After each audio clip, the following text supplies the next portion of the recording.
ব্রহ্মক্ষর যুগের 22 নম্বর শ্লোকে ভগবান জানালেন, পুরুষ পাত্রভক্ত লভ্যস্তির নয়া যশন্তি শ্রেণী ভূতানি জয় বিদাম তথামে তথম। ভগবান জানালেন, এই জগৎ বেপিয়া যিনি আছেন, অর্জুন স্বয়ং অর্জুন কৃষ্ণচন্দ্রকে এই তত্ত্ব তথা ভগবত ভক্তকে জানিয়েছেন।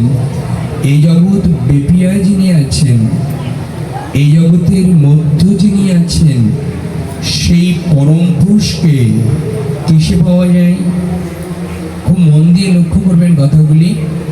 বলেছেন, যিনি এই জগৎ বেপিয়া যিনি আছেন, এই জগতের মধ্য যিনি আছেন, সেই পরম পুরুষকে কিসে পাওয়া যায়? গীতায় ভগবান বললেন যে এই পরম পুরুষকে শুধুমাত্র একানিষ্ঠ ভক্তিতে পাওয়া যায়। এখানে ভক্তিতে ভগবানকে পাওয়া যায়, এই কথাটা শুধু গীতায় বললেন না, গীতায় সেটাকে সুন্দর করে পরম স্নেহ আদর করে বললেন। শুধু ভক্তি থাকলে হবে না, ভক্তির সঙ্গে একানিষ্ঠ ভক্তি থাকবে। ভক্তির দুটি অঙ্গ, এই অঙ্গের দিকে দৃষ্টান্ত দিয়েছেন। একটি হলো একানিষ্ঠ ভক্তি, আর একটি হলো শুধু ভক্তি। এই দুটি স্তর দিয়ে একটু আমরা উদাহরণ বা বাস্তবে গেলে আমরা বুঝতে পারবো। সেটি হলো একানিষ্ঠ ভক্তির জায়গায় কি রূপ দিয়েছে, আর ভক্তি সমৃদ্ধ কি দিয়েছে। মনে করেন কোথাও অষ্টম প্রহর যজ্ঞ হচ্ছে, একটি দল আমন্ত্রণ হলো, 2 ঘন্টা নাম করার জন্য দলও কীর্তন করতে সেই মঞ্চে উঠল। কিন্তু ওঠার পর কীর্তন শুরু হলো, 1 ঘন্টা পরে উনি চোখের জলে নাম করলো, নাম করে ভক্তদের কাঁদালো, নিজে কাঁদলো। এটাকে ভক্তি না? ভক্তি না। খুব মন দিয়ে লক্ষ্য করতে হবে। মঞ্চে উঠে উনি কাঁদলো এবং অপরকে কাঁদালো, তাহলে এটা ভক্তি না অভক্তি? এটা ভক্তি না অভক্তি? নিশ্চয়ই ভক্তি। কিন্তু আমরা যেটা দুটো স্তর করে দিয়েছে, ভক্তি আর একানিষ্ঠ ভক্তি। অর্থাৎ এখানেই দেখাচ্ছে 2 ঘন্টা কাঁদলো, নাচলো, গাইলো, কাঁদালো, এই ভক্তিকে শুধু ভক্তি বলা হয়েছে। এই কারণে উনি এই কাঁদার পর, কীর্তন করার পর, ওই মুখে এখনো করতাল আছে, তার মৃদঙ্গ কাঁধে আছে, ভূষণটা পরা আছে। ওই 2 ঘন্টা পর নামার পর চায়ের দোকানে বসে ওই মুখে আবার সিগারেট জ্বালিয়ে দেয়। একে বলা হয় ভক্তি। এটা একানিষ্ঠ ভক্তি। একে ভক্তি বলা হতে পারে, কিন্তু একানিষ্ঠ ভক্তি। এই দেখো তত্ত্ব, এই ভক্তি বেশিক্ষণ টিকে থাকে না। গীতা এই জন্য বলেননি যে ভক্তি করতে, একানিষ্ঠ ভক্তিতে যিনি আমাকে সেবা করেন তিনিই কেবল প্রাপ্ত হতে। তাহলে এটা ভক্তির অঙ্গ দেখলাম। তাহলে একানিষ্ঠ কাকে বলে? এই একানিষ্ঠ ভক্তি বলছে, এই দেখো, কোনো মা কোনো পুত্রকে নিয়ে মেলায় গেছে। মেলায় জনআরণ্যে জনসমুদ্রের স্রোতের ন্যায় এত জনস্ফূর্তিত এই জনসমুদ্রের মাঝে 5 বছর সন্তানকে নিয়ে গেছে মা। আচ্ছা, এই জনসমুদ্রে আর জন অরণ্যে যদি 5 বছরের বালকটা মেলায় হারিয়ে যায়, ওই মায়ের হাসি ভালো লাগবে? খুব ভাববেন কথা। একানিষ্ঠ ভক্তি কাকে বলা হয়? ওই মায়ের আর কোথায় লিপস্টিক বা সোনো আছে এটা দেখতে ভালো লাগবে? ভূষণ কোন জায়গায় কোন পোশাকে আছে এদিক দেখতে ভালো লাগবে? কেউ যদি এসে জিজ্ঞাসা করে কেমন আছো, এই কেমন আছো শব্দটা ব্যবহার করে, মাকে উত্তর দিয়ে ভালো মনে থাকবে? আচ্ছা, মনটা কোন দিকে থাকবে একটু বলুন না। একানিষ্ঠ ভক্তি আর ভক্তি, এতক্ষণ ছিলাম আমরা ভক্তির দিকে, এবার আমরা এসেছি একানিষ্ঠ ভক্তির দিকে। যেমন জড় জগতের কোনো কিছু তার ভালো লাগে না, ভালো থাকে। যেখান থেকে আমার সন্তান হারিয়ে গেছে ওই পথ দিয়ে কখনো এসে আমার আবার মা বলে, কত বুঝতে পারছি? সব কিছু পরিত্যাগ করে দিয়ে ছেলেটা যদি আবার এসে মা বলে ডাকে, তবেই কেবল তার মনটা প্রসন্ন হয়ে পরম আনন্দ হবে। না যতক্ষণ পাবে না ততক্ষণ তার চোখের জল বন্ধ হবে। বলুন না, যারা কৃপা করে কথা বলছেন অনুরোধ করছি, যতক্ষণ ছেলেকে পাবে না ততক্ষণ কি চোখের জল বন্ধ হবে? উত্তর দিন, হবে কি? অর্থাৎ আরেকটু এটা হলো বাহিরের কথা। আধ্যাত্মিক প্রেরণা হলো যারা ভজন করছে গৌর বা কৃষ্ণের অনুরাগ বা বিরহ নিয়ে যতটা ভজনে ভক্তি, একানিষ্ঠ ভক্তি আসে, ততটা ভক্তি বিরহ ছাড়া ভক্তি উদয় হয় না। এই দেখুন, একটু বিরহের দরকার আছে। বিরহেরা, এই গোপীরা বিরহ করে নিত, বিরহ তারা নিজে ডেকে নিত যে আমাদের বিরহ না থাকলে আমরা বধুয়াকে, এই যে বৃন্দাবনে চলে বিরহ, আমরা দুঃখ পেতে চাই, একটু উত্তর দিন, দুঃখ কেউ পেতে চায় না। দুঃখের আর এক নাম হলো বিরহ। এই বিরহ গোপীরা ডেকে নিত কি করে জানেন? কৃষ্ণের মাথা যন্ত্রণা, কিন্তু গোপীদের কাছে গিয়েছে নারদ। নারদ যখন গিয়েছে, একটু যন্ত্রণার জন্য ভক্তের পদধূলি পাওয়ার প্রয়োজন আছে। গোপীরা বলছে, নারদ তুমি আমার কাছে এসেছো, আর কোথাও পেলে না? বলছে স্বর্গমত্ত সব জায়গায় চেয়েছি, কেউ ধুলি। দেখুন বিরহ কি করে চেয়ে নিচ্ছে, একবার দেখে নেন। তো এই জায়গায় এসে যখন কৃপা করে গোপীরা বলছে আমার গোবিন্দের মাথা ব্যথা, আর এই মাথা ব্যথার জন্য যদি আমাদের পায়ের ধুলি দিলে কৃষ্ণ সুস্থ হয়, তাহলে তোমার পাত্র পাত্র আমরা তোমার পাত্রে ধুলি দেব। যখন ধুলি পদধুলিকে ঝেড়ে ঝেড়ে দিচ্ছে, নারদ বলছে তোমাদের পাপের ভয় নেই। যে যার চরণ তলায়, যার চরণ পাওয়ার জন্য ধ্যানীরা ধ্যান করে, তপস্বীরা তপ করে, যোগীরা যোগ সাধনা করে, ভক্তরা জীবন যৌবনকে অর্পণ করে দেয়, তাকে তোমরা এই চরণ ধুলি দিতে চাচ্ছ, তোমাদের ভয় করে না? তোমাদের এরপরে কোথায় যেতে হবে জানো? এদের দুঃখ কি করে নিচ্ছে দেখুন। তখন উত্তর দিয়েছে নারদ, যদি আমাদের কথাটা শুনলে না রোমাঞ্চিত হৃদয়ে যেন দাগ কেটে যায়। তখন গোপীরা বলছে, নারদ আমাদের ধুলি নিয়ে যদি কৃষ্ণের মাথা ভালো হয়, আর এর জন্য যদি অনন্তকাল নরকে যেতে হয়, দুঃখ পেতে হয়, তবেই সেটা আমাদের পরম আনন্দ যে আমার কৃষ্ণ। একটু বিরহ নিয়ে, একটু বিরহ দুঃখ নিয়ে ভগবানকে সেবায় যত আরতি বা একনিষ্ঠ প্রেম আসে, অন্যথায় আসে না। এই দেখো তখন কি করেছে আমি জানাচ্ছিলাম এতক্ষণে, একানিষ্ঠ ভক্তি কাকে বলে?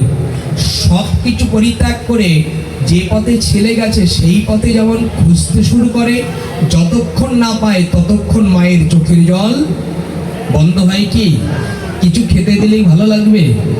যেমন চায়ের দোকানে ওই ব্যক্তি কীর্তন করলেন, 2 ঘন্টা কাঁদালেন ওখানে, তারপরে চায়ের দোকানে বসে এই সমস্ত কাজ করলেন, কিন্তু মা কি ওইসব কাজ করতে ভালো লাগবে? মায়েরা না। উত্তর দিয়েছে, আমরাও তো একবার তাকিয়ে দেখো না, মা যেমন কোলের সন্তানকে, 5 বছরের সন্তানকে হারিয়ে ফেলেছে না, আমরাও তো এই জনমেলায় এসে, ভবসমুদ্রে এসে, মায়া জালে এসে, আমরা তো আমার কানাইকে হারিয়ে ফেলেছি, আমার গোপালকে হারিয়ে ফেলেছি, আমি তো আমার গোবিন্দকে হারিয়ে ফেলেছি। আমার খোঁজা ছাড়া, বিরহ ছাড়া আমার গোবিন্দকে পাবো না। কোন দিন কৃপা করে আমাদের মাঝে তুমি গোপাল হয়ে আসবে? আমাদের ওই বিরহের দরকার।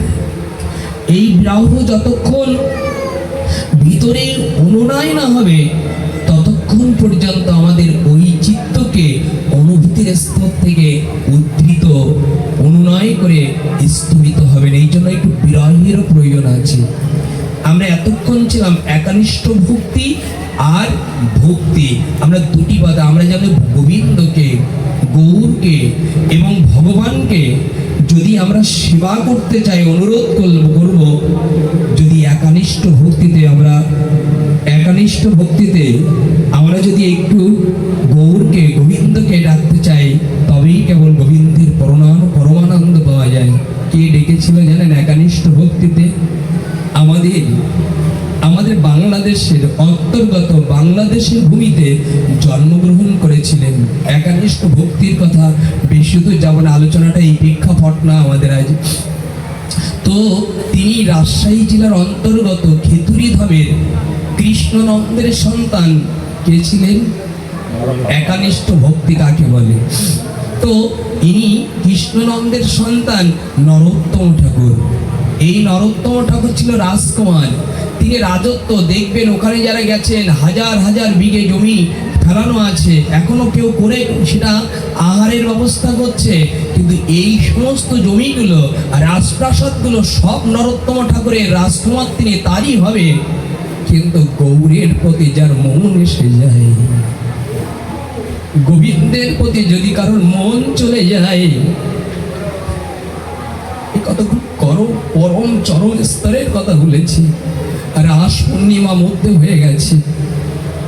রাসের পরম স্তরে গোপীরা যখন প্রবেশ করেছে, বাঁশির সুর শুনে সব কাজ পরিত্যাগ করে, স্বামীকে ফেলে, সন্তানকে ফেলে, কাজ ফেলে যখন অহর্নিশিতে বধূয়া কৃষ্ণের চরণে গেছে, কৃষ্ণ বলছে যাও, ফিরে যাও, না হলে ধর্ম নষ্ট হয়ে যাবে, ধর্ম নষ্ট হয়ে যাবে। কৃষ্ণের বাঁশির সুরে যদি গোপীরা সব কাজ ফেলে কৃষ্ণের চরণে যেতে পারে, কিন্তু আমরা যখন ঘরের বাঁশিটা, ঘরের শঙ্করধ্বনিটা, ঘরের উলুধ্বনিটা বাজে, আমরা বলি আমাদের কাজ আছে, এখন আমি আন্নিকে বা গৌরের চরণে। কৃষ্ণের বাঁশি শুনে গোপীরা যদি ছুটতে পারে, সন্ধ্যায় আমরা চায়ের দোকানে কাটাই, আমরা আড্ডার মহলে কাটাই, আমরা অন্য জায়গায় যাই, বাঁশি শুনে যদি হাসির কথা মনে হয়, বাঁশি শুনে যদি নুপুরের কথা মনে হয়, বাঁশি শুনে যদি পদধূলির কথা মনে হয়, গোপীরা যদি ওই পথে যেতে পারে, তাহলে আমরা কেন আমাদের মন্দিরে গোবিন্দকে ওই সুর শুনে যেতে পারবো না? আমরা কেন পারবো না? উত্তর দিয়েছে আমাদের কাজ আছে, আমাদের ব্যবসা আছে, আমি পারি না। ওগো, পুত্রকে পেলে, স্বামীকে পেলে, কাজ পেলে যদি গোবিন্দের বাঁশির সুর শুনে যেতে পারে, তুমি এখন কাজ দেখাচ্ছ, জমির বাঁশি যেদিন বাজবে সেদিন বলবে তো কাজ আছে, আমি যাব না। একটু অনুভব করেন, আপনার কৃষ্ণের বাঁশি শুনলে কাজ দেখাচ্ছ, যেদিন জমের বাঁশি বাজবে বলবে তো আমি পুত্র থুয়ে যাব না, আমি পতি রেখে যাব না, আমি প্রতিবেশী রেখে যাব না, বলবে তো? কোনো কিছুই টান ধরবে না। জম যখন বাঁশি বাজাবে, কোলের ছেলেটা পতিটা রেখে তোমার ওই পানে চলতে হবে, জম এসেছে আর থাকা। গোবিন্দ বলেছে জমের বাঁশি যা বাজার আগে তুমি আমার বাঁশি শুনে যদি আমার কাছে আসতে পারো, তাহলে আর তোমার পুনর্জন্ম হবে না। জমের বাঁশি, অনুরোধ করছি, কথাগুলি শুধু শুনবেন না, জীবনের একটা পরম চরম স্থানে যেতে পারবেন কথাগুলি যদি হৃদয়ে নিতে পারেন। যদি কৃপা করে জমের বাঁশি শোনার আগে গোবিন্দের বাঁশি শুনে জীবন যৌবনকে অর্পণ করে দিতে পারেন, আর একবার যদি তার চরণে যেতে পারেন, আর মাতৃত্ব জঠরে অন্ধকার কারাগারে আপনার আর আমার আশা। কাদের মোবাইলগুলো, একটু মোবাইল সাইলেন্ট রাখতে হবে বাবা, অনুরোধ করছি যাদের মোবাইলগুলো আছে। আমরা এতক্ষণ একানিষ্ঠ ভক্তির কাছে ছিলাম না, আমরা নরোত্তম ঠাকুরের কাছে ছিলাম। ওই বাঁশি শুনতে শুনতে নরোত্তম ঠাকুর কে বলেছেন জানেন? এই কথাটা গৌড়িয়া ধারায় বড় স্তরণ করে দিয়েছে আমার গুরু মহারাজ শ্রী শ্রী 108 মহন্ত শ্যামসুন্দর দাস বাবাজিও এই কথাটা কত আনন্দের সঙ্গে বলতেন। কি বলতেন জানেন? গৌরাঙ্গ বলিতে হবে, কি বলেছেন? গৌরাঙ্গ বলিতে হবে পুলক শরীরে, হরি হরি বলিতে কবে নয়নে বহে নীর, কবে হাম হেরিব সেই শ্রী বৃন্দাবন। গৌর যদি বলতে হয় তাহলে একটু কি করতে হবে? গৌরাঙ্গ বলিতে হবে পুলক শরীরে, হরি হরি বলিতে কবে বহে আমাদের নীর বইল না। আমাদের চোখে এখনো কীর্তন করতে এসে, হরিনাম করতে এসে, ভাগবত কথা শুনতে এসে নরোত্তম ঠাকুরের এই বাণীটা আমাদের নেওয়া হলো না। আমাদের চোখে এখনো এক ফোঁটা নয়ন জল দিয়ে হা গৌর, হা নিতাই, তোমার তো একানিষ্ঠ ভক্তিতে একেবারে চোখের জল ছাড়া পাওয়া যায় না। তুমি কৃপা কবে আমাদের সেই চোখের জলে গৌর বলার সৌভাগ্য রাখবে।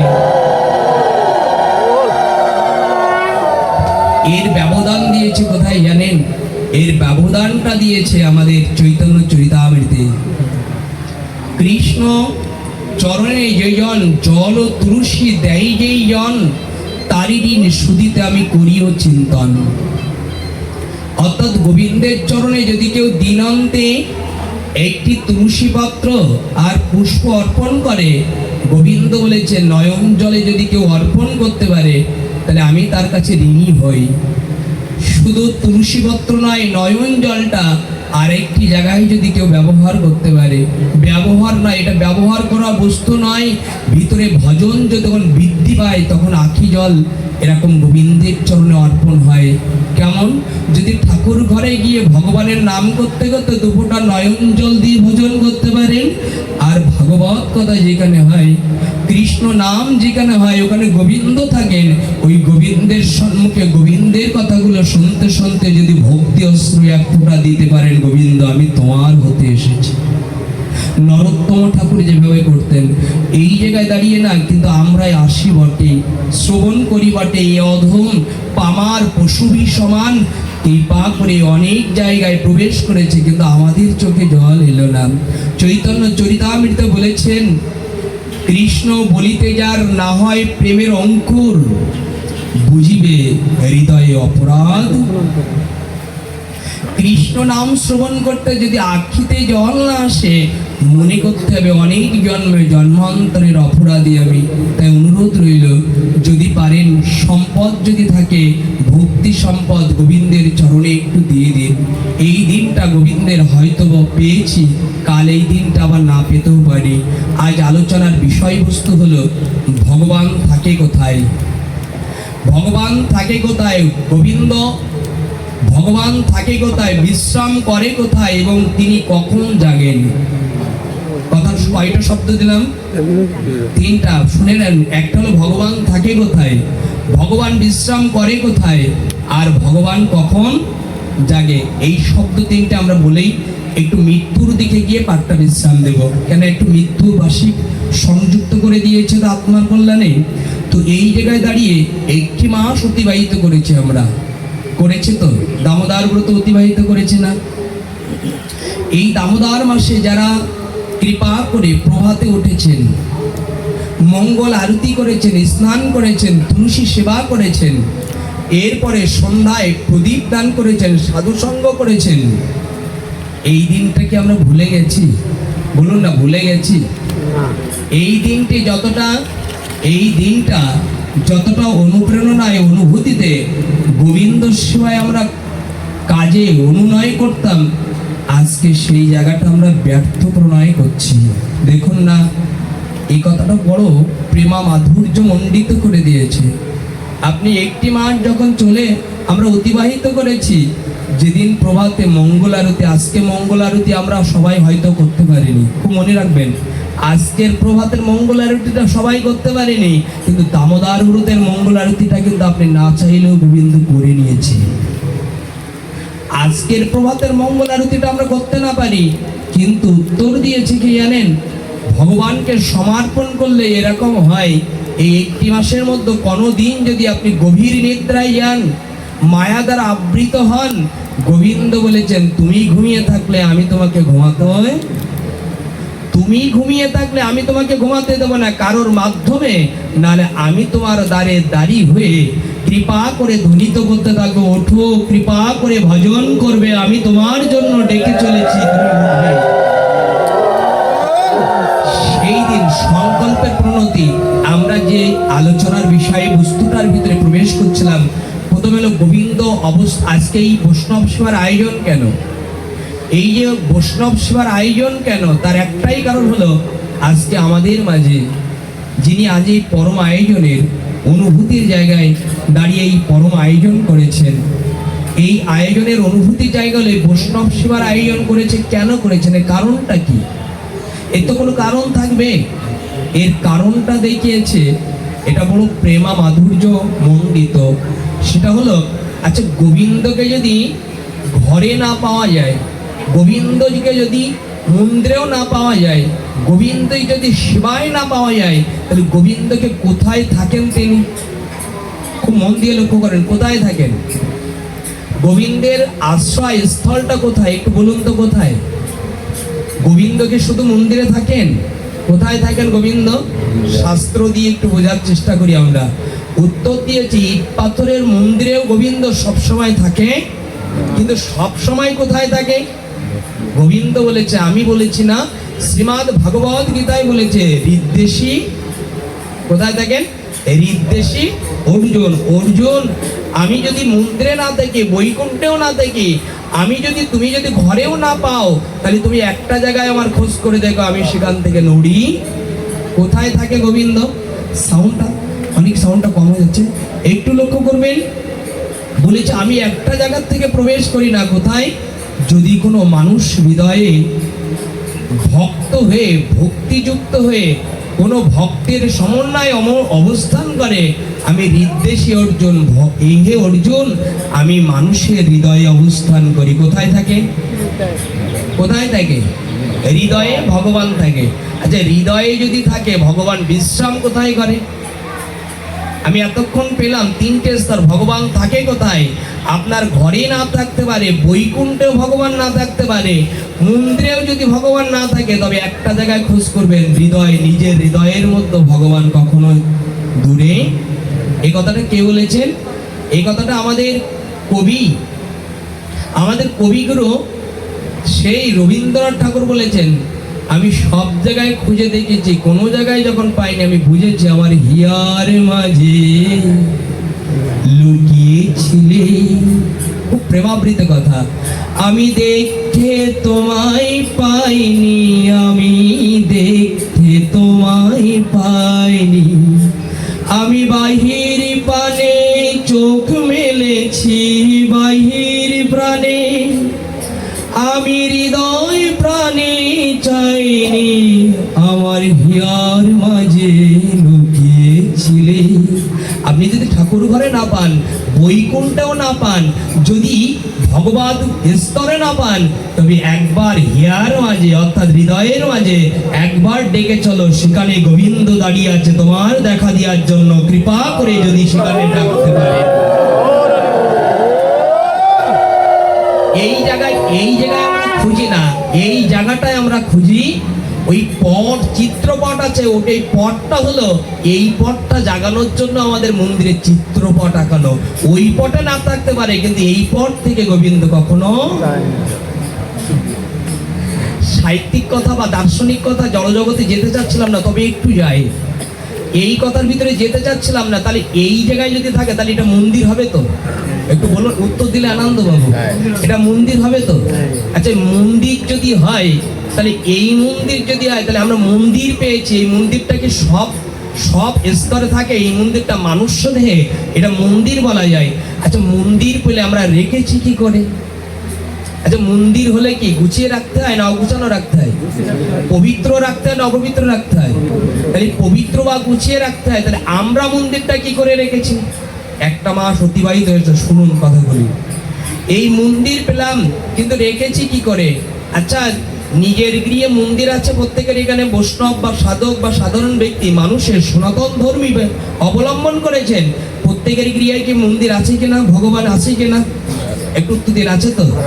আচ্ছা, ওই মন্দিরে যিনি বিগ্রহ রূপে অবস্থান করছে আমাদের গৃহ মন্দিরে, ওই মন্দিরে মেদ বা মৎস্য নিয়ে যাওয়া যাবে? বলেন না, যাওয়া যাবে? আচ্ছা, যদি আমি যাই, তাহলে কি হবে? পাপ হবে না পুণ্য হবে? এটা সত্য না মিথ্যা? সত্য। যদি তাই হয়, নিজের ঘরের মন্দিরে যদি এটাই জ্বলে, আচ্ছা মন্দিরে কি জ্বলে? ধূপ জ্বলে কিনা, প্রদীপ জ্বলে কিনা? তাহলে এটা জ্বললে কি হয়? সুঘ্রাণ হয়। আর প্রদীপ জ্বললে কি হয়? আলো, অন্ধকার থেকে আলোকিত হয়। এটা আমরা দেখেছি বা বুঝেছি, জানি। কিন্তু ওই মন্দিরটা ক্ষণস্থায়ী। স্থায়ী মন্দিরটা, আমার দেহ মন্দিরটা হলো স্থায়ী। প্রদীপ এটা তো স্থায়ী হয় না। তুমি ওই মন্দির যদি অনিস্থায়ী হয়, তাহলে এই মন্দির স্থায়ী কি করে হয়? এ তো একদিন চলে যাবে কিনা, এই দেহটা একদিন। তাহলে স্থায়ী হলো কি করে? কথাটা ভুল বললে হবে না ব্যাসাসনে বসে।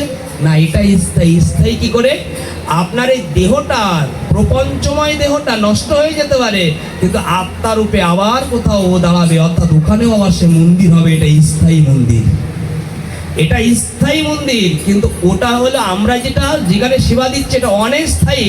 বৃন্দাবনে যখন বৃন্দাবন ধ্বংস করে আরঙ্গদেব যখন এই ধ্বংস করা শুরু করে দিল, তখন ওই বৃন্দাবনের সব ধ্বংস করে দিয়েছিল, কিন্তু ভগবানের বিগ্রহগুলো ধ্বংস করতে। বৃন্দাবনের তত্ত্ব আজ আলোচনা রূপ গোস্বামী এর পরম আনন্দ দিয়েছে। কোনোদিন আসলে আমরা সেগুলো আলোচনা করব।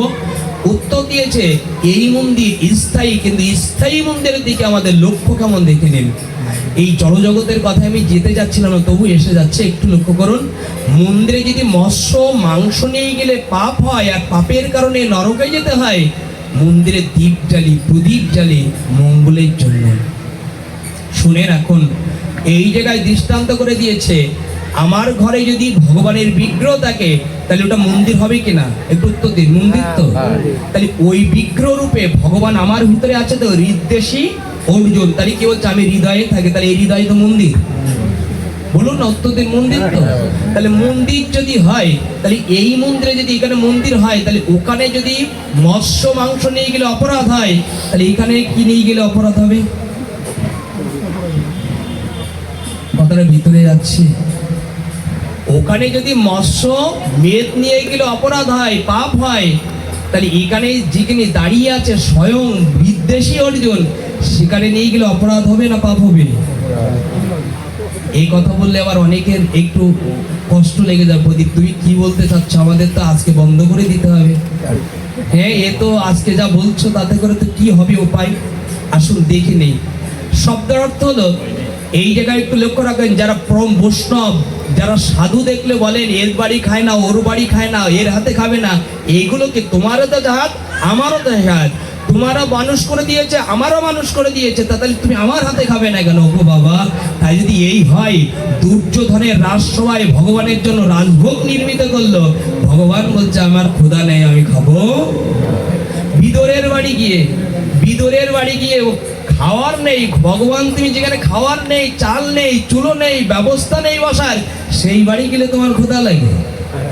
হ্যাঁ, সেই বাড়ি গেলে ক্ষুধা লাগে। উত্তর দিয়েছে, ভক্তের দ্রব্য প্রভু কাড়ি কাড়ি খায়, অভক্তের দ্রব্য প্রভু ফিরিয়া নাও। ভক্ত যদি না হও, তাহলে বুঝবে কি করে ভগবানের সেবা? ভগবানের সেবা যদি না দিতে পারো, ভক্ত তোমার গিয়ে খাবে, তোমার হাত থাকতে পারে। আরেকটু জাগতিক কথাগুলি এত এসে গেলে ভক্তির দিকে কখন যাব? উত্তর দিয়েছে, বলুন আমারও হাত আছে, একটা সাধুর হাত আছে, তাহলে আমার হাতের কেন খাবে না? আচ্ছা, তোমারও হাত আছে, সাধুরও হাত আছে, একটা তুলুরাশিরও হাত আছে। একজন সাপে কামড়িয়েছে, তার হাতে শিকড়টা ধরিয়ে দেব, আপনার সাধারণ হাত দিয়ে তুলুরাশি বিহীনকে বিষ নামাবে? কেন নামবে না? তোমারও হাত, ওনারও হাত, নামবে না কেন? এরকম যদি হয়, তাহলে তুমি এরকম কথা বলবে না, ও আমার হাতে কেন খাবে না, এরকম কথা বলবে না। এগুলো জেনে রাখো, নিন্দার দিকে যাবে না। সাধুর স্তর মহিমাটা অন্যরকম। তোমার হাত থাকতে পারে, কিন্তু ওই হাতে এখনো গোবিন্দ সেবা হয়নি, ওই হাতে কখনো শুদ্ধ স্তরে গোবিন্দের ফুল তুলসী তুলে মালা গেঁথে দেওয়া হয়নি, ওই হাতে এখনো পর্যন্ত সিগারেট টেনে নিজেকে এখনো গন্ধ মেটেনি। তুমি তোমার হাত দিয়ে ভক্ত সাধু বৈষ্ণব সেবা দিতে পারবে। আস্তে আস্তে তুমি যখন সাধু হবে, তোমার কাছে সেবাটা চাইতে হবে না, সাধু গিয়ে বলবে তোমার হাতের সেবাটা আমায় দাও, তোমার হাতের সেবাটা দাও। নিন্দা করবে না। নিন্দাটা একবার ঝুড়ি নিন্দা করতে পারি, কিন্তু এটা সংবিধান আমরা করি না। উত্তর হলো, তুলুরাশির হাত যদি ওঠে, তাহলে এই তুলুরাশি যেমন প্রয়োজন আছে, একজন সাধু ব্যক্তি সাধুত্ব বজায় রাখতে, ভজন বজায় রাখতে গেলে একজন ভজনানন্দের হাতের প্রসাদ পাওয়া দরকার আছে। কে বলেছে কথাটা? কোথায় আছে প্রদীপ লেখা? আসুন, চৈতন্য চরিতামৃতের রঘুনাথ জীবনী বলেছেন, রঘুনাথ বিষয়ীর বাবার টাকার যজ্ঞ করছে, বৈষ্ণব সেবা দিচ্ছে, চৈতন্য মহাপ্রভুকে আহ্বান করলেন। 2 বছর গেল না, 3য় বছর আহ্বান করেছে, রঘুনাথ সেবা করছে। স্বরূপ গোস্বামী জিজ্ঞাসা করছে, প্রভু তুমি কেন যাবে না? বলছে, বিষয়ীর অন্ন খাইলে মলিন হয়। শুনুন, শাস্ত্র শুনুন, কারা সন্তানদের কিস্তি রাখুন। বিষয়ীর অন্ন খাইলে মলিন হবে মন, আর মলিন মনে কৃষ্ণ না হবে স্মরণ বা স্মরণ। চৈতন্য মহাপ্রভু বলছে, রঘুনাথ যজ্ঞ করছে তার বাবার টাকা দিয়ে, কিন্তু ওই টাকাটা হলো বিষয়ীর অর্থ, আমি ওটা গ্রহণ করলে আমার কৃষ্ণ স্মরণ। সবাই সবাই গড়াগড়ি দিলে হবে? একটু তাকিয়ে রাখুন, বিভেদ করছে না। তুমি কি কি অনুস্তরে যাচ্ছ এটা বিভেদ করছে না, তুমি কৃষ্ণ পথে এসো, এটাই সমূলে দেখাচ্ছে। আমরা এতক্ষণ যেখানে ছিলাম এই স্তরে হলো যেখানে আমরা স্তরন্ত করলে আমাদের মন্দির আছে, এই মন্দিরে যদি এটাই প্রবেশ করাই তাহলে উত্তর হলো এই মন্দিরটা আমরা ভালো রাখছে না খারাপ? একটু বলুন, একটু স্তরে একটু সাউন্ডটা বাড়িয়ে দিলে একটু ভালো হয়। এই স্তরে আমাদের স্তরণ করে দিচ্ছে। আচ্ছা, এই মন্দিরে এইগুলো খাদ্য গ্রহণ করছি। আচ্ছা, মন্দিরে প্রত্যেকদিন ধূপকাঠি দেই তো? একটু বলুন না বাবা, ধূপকাঠি দিতে হয় না দেওয়া হয় না? তো ধূপকাঠি যদি মন্দিরে দেয় তাহলে এই মন্দিরে কোন ধূপকাঠি দেয়? অনেকে আছে, ক্ষমা করবেন এই কথাগুলো ব্যাসপীঠে বলা যায় না, তবে এটা মানুষকে ফেরানোর জন্য বলছি। অনেক ব্যক্তি আছে আমরা দেখেছি চলার পথে যে লক্ষ্য করেছি যে মন্দিরে ধূপকাঠি জ্বলে আর এই মন্দিরে মেদ আর মাংস তোলে। আবার কি দেখেছি যে ওই মন্দিরে লক্ষ্য করে ধূপ জ্বলে আর এই মন্দিরে অনেকের দেখেছি ভিড়ে জ্বলে। এই মন্দিরে দেখেছি ভিড়ে জ্বলে, তাহলে উত্তরটা এই মন্দিরে রেখেছি কি করে? যেখানে আমার গোবিন্দ থাকবে, ধোঁয়াগুলো তো ওই জায়গায় যায়। আচ্ছা, একটু ধোঁয়া যদি এখানে দেই আপনি থাকতে পারবেন? বলুন না, ধোঁয়া দিলে থাকতে পারবেন? বলবেন আমার এখানে বসা, আমার গোবিন্দ বলেছেন তোমার ধোঁয়াগুলো আমার এ পর্যন্ত দাও কি করে? এদিকে আবার বলো সাধুরা আমার হাতে কেন পায় না? তোমার ধোঁয়াগুলো তো আমার পা পর্যন্ত আসে, আমি কি করে বসি? এটাও তুমি চিন্তা করো না। আচ্ছা, এই জায়গায় দাঁড়িয়ে প্রদীপ, তুমি যে খাদ্যের কথা তুলে ধরছো এত করে, তাহলে তুমি এত খাদ্যের পরাপাটি করছো কেন? আচ্ছা, এখানে যারা আছেন আমরা কোথায় যাব? এখানে ভাগবত শুনছি, এই যে দামোদর ব্রত করছি, আমরা মৃত্যুর পরে কোথায় যেতে চাই? একটু উত্তর দিন তো এক কথায়। কোথায় যাবো আমরা? ভগবত ধামে যাবে না স্বর্গে যাবে? কোথায় যাবেন? ভগবান। আচ্ছা, ভগবত ধামে যাবেন, স্বর্গে যাবেন না কেন? স্বর্গে গেলে আবার ভিত্তে এই বুদ্ধিটা ভালো রেখেছেন যে আমি ওখানে যাব না ওখানে যাব। এই বুদ্ধিটা মানুষ গড়ে রাখে কেন? এই দেবতার সেবা করলে তো আবার ফিরতে হবে, কিন্তু ভগবানের সেবা করলে আর এই গোড়া যদি আটকে রাখো, ভিতরের গোড়াটা তো ঠিক নাই। এই দেখো কি করে দেখাচ্ছে। আচ্ছা, ভগবানের ধামে যেতে হলে আর কি করা লাগে? এই দেখো তত্ত্ব দিয়েছে, ভগবান ধামে আমিষ পাওয়া যায়। বলুন, আমিষ পাওয়া যায় ভগবান ধামে? মৃত্যুর পরে ওখানে কোনো আমিষ বস্তু হয় না। আচ্ছা, মিথ্যা পাওয়া যায় ওখানে? মিথ্যা ভাষা কেউ বলে না। আচ্ছা, ওখানে হিংসা করে কেউ? অহংকার করে? তাহলে অহংকার নেই, হিংসা নেই, ওখানে আমিষ নেই, ওখানে কৃপা করে আর এগুলো নেই। তাহলে ওখানে যদি আপনার যেতে হয় তাহলে প্র্যাকটিসটা, অভ্যাসটা এখান থেকে করতে হবে না মৃত্যুর পর করতে হবে? কথা বলছে, আপনি যাবেন ধামে তাহলে সেই অভ্যাসটা তো এখান থেকে করতে হবে। তাহলে ওখানে যা পাবে এখান থেকে শুরু করুন, নাহলে ওখানে তোমার জায়গা। কথাগুলো বুঝতে পারছি না? যদি বলেন প্রদীপ, তাহলে আমাদের স্তর দিয়েছে, তাহলে কি আমাদের এগুলো ছাড়তে বলছো প্রদীপ? আমরা ছাড়তে পারবো না। ভগবান বলছে তোমার ছাড়তে হবে না। বলছে ভগবান যদি বলো তাহলে এক্ষুনি কি বললে? বলছে না, তুমি বুঝেও, সাধু কথা শুনেও, গুরুর কথা শুনেও তুমি ছাড়তে পারছো না। এটা অভ্যাসে পরিণত হয়ে গেছে, জীবনের দিকে তাকালেন না। আমি গোবিন্দ বলে রাখছি তোমার মনের বাসনা আমি পূর্ণ। এই যারা এইগুলো লক্ষ্য করেন, 1 মাস প্রসাদ ভুজি হলেন, 1 মাস নিরামিষ খেলেন, আপনি কি মরে গেছেন? বলুন না। তাহলে 1 মাস যদি পারেন, আরো 11 মাসটা পারবেন যদি আপনার মনকে সুদৃঢ় করে ধামে যেতে চান, ভগবত প্রীতি হতে চান। ওই খাদ্যই কেবল ওই জায়গায় পাওয়া যায়। মন দিয়ে যদি গৌরকে ভজনা করতে পারেন তবেই জানার চেষ্টা করুন।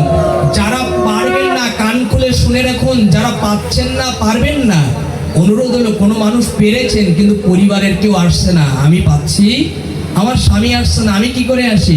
কেউ স্বামী এসেছে, পরিবার আসছে না। কান খুলে শুনে নিন। আমাদের যে আলোচনার একটা স্তরে দেরি হয়ে যাচ্ছে, সেটি হলো একটু লক্ষ্য করুন। আপনি যদি এগুলো ছাড়তে না পারেন, গোবিন্দ গীতায় লিখেছে 4th অধ্যায় জ্ঞান যোগের শ্লোক সংখ্যক 11, ये अथमं प्रवादन्ते तं शस्तिव्य भुजामहं मम वृतान वृतान्ते মানুষ পার্থ সর্বস্ব। তুমি, আমি তোমার সন্নিকটে হৃদয়ে অবস্থান করেও তুমি যখন হিংসা ছাড়তে পারলে না, অহংকার ছাড়তে পারলে না, জীবের হত্যা ছাড়তে পারলে না, মৃত্যুর পরে তুমি তো ধামে আমাকে পাবে না, কিন্তু যেখানে গেলে নিত্য তুমি এইগুলো পাও। এইগুলো পেতে মানুষ ভালোবাসে, তাই তো? এইগুলো পেতে ভালোবাসে। দুপুরবেলা এইগুলো না পেলে তিনি আর খাদ্য গ্রহণ হয় না। গোবিন্দ বলেছেন এইগুলো যাতে নিত্য পাও। এখানে তো প্রত্যেক দিন পাও না, মাঝে মাঝে আত্মীয় আসলে ভালো মন্দ খায়, আর মাঝে মাঝে পাই। আর গোবিন্দ বলেছেন নিত্য প্রত্যেক দিন তুমি যাতে পেতে পারো, এই ব্যবস্থা কেউ না করলেও আমি করে দেবো। আমি করে দেবো তোমার জন্য। কেউ যদি তুমি এখন মাঝে মাঝে পাও, টাকা নেই, দারিদ্র সংসার, তুমি পেতে পারছো না, দারিদ্র সংসারে সবদিন ভালো মন্দ পায় না, বলছে এই জন্য তুমি পাচ্ছ না। আমি তোমার মনের বাসনা, বাবা যেমন সন্তানের মনোবাসনা পূর্ণ করে, আমিও জগতের মালিক তোমার বাবা হয়ে বলছি তোমারও মনের বাসনা পূর্ণ। এই বাবা এত বড় দায়িত্ব ভগবান নিয়ে নিলেন। বলছে হ্যাঁ আমি নিয়ে নিচ্ছি। কি করে নেবে? তুমি এখন ভালো মন্দ পেতে পারছো না, ওটা ইচ্ছুক হয়েছো, কিন্তু একটা জিনিস জেনে রাখো, এখন তুমি হরি বলতে পারবে, হাত দিয়ে গোবিন্দের চরণে পুষ্প ফুল দিতে পারবে, সাধু সঙ্গ করতে পারবে, চরণ ধুলি নিতে পারবে, কিন্তু ওই একটা অভ্যাসের কারণে আমি তোমার এরপরে জন্মটা দেব যেখানে গেলে নিত্য পেতে পারবে তাদের নখগুলো বাঁকা, দাঁতগুলো সোজা। কোন গর্বে যেতে হবে জেনে রাখুন।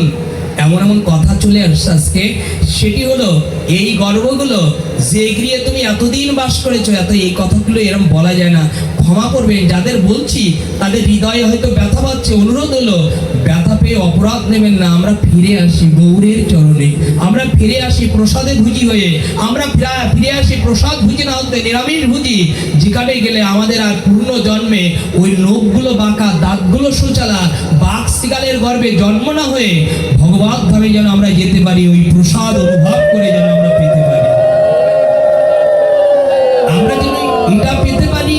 অনুরোধ রইল গোবিন্দ, এখানে যে ভক্তগুলো আজ শ্রবণ করছে, তুমি তোমার কৃপা আবৃষ্ট করা দিয়ে ভক্তের হৃদয়ে বসে তাদের জিহ্বার লালসাটা কমিয়ে তারা যেন কৃপা করে 1 মাস যেমন প্রসাদ বা নিরামিষ গ্রহণ করেছে, তারা যেন আরো 11 মাস তারা যদি সংকল্প করে তুমি তাদের মাধ্যমে প্রসাদ ভুজি করে নিও, তারা তোমার প্রসাদ যেন পেতে পারে। আমি অনুরোধ করলাম আস্তে আস্তে ফিরে আসুন। দিন চলে যাবে, এগুলো আমরা স্তরে আসতে পারবো না। দিন চলে গেলে এই কথা আরেকটু মাধুর্য স্তরে জানাই। যদি এই অবস্থায় এগুলোর প্রদীপ তুমি বলছো ওখানেই জন্ম হবে, কথাটা বলছে কোথায়? শাস্ত্র দাও, আসুন সেটাও ভেঙে দিই। সবাই একটু এগিয়ে এগিয়ে আসে, সকলে ভক্তের একটু অনেক অনুপ্রেরণা দাঁড়িয়ে আছে। আমরা যে যেখানে আছি একটু এগিয়ে আসি। জয় জয় রাধি, জয় নিতাই, জয় গৌর হরি বল।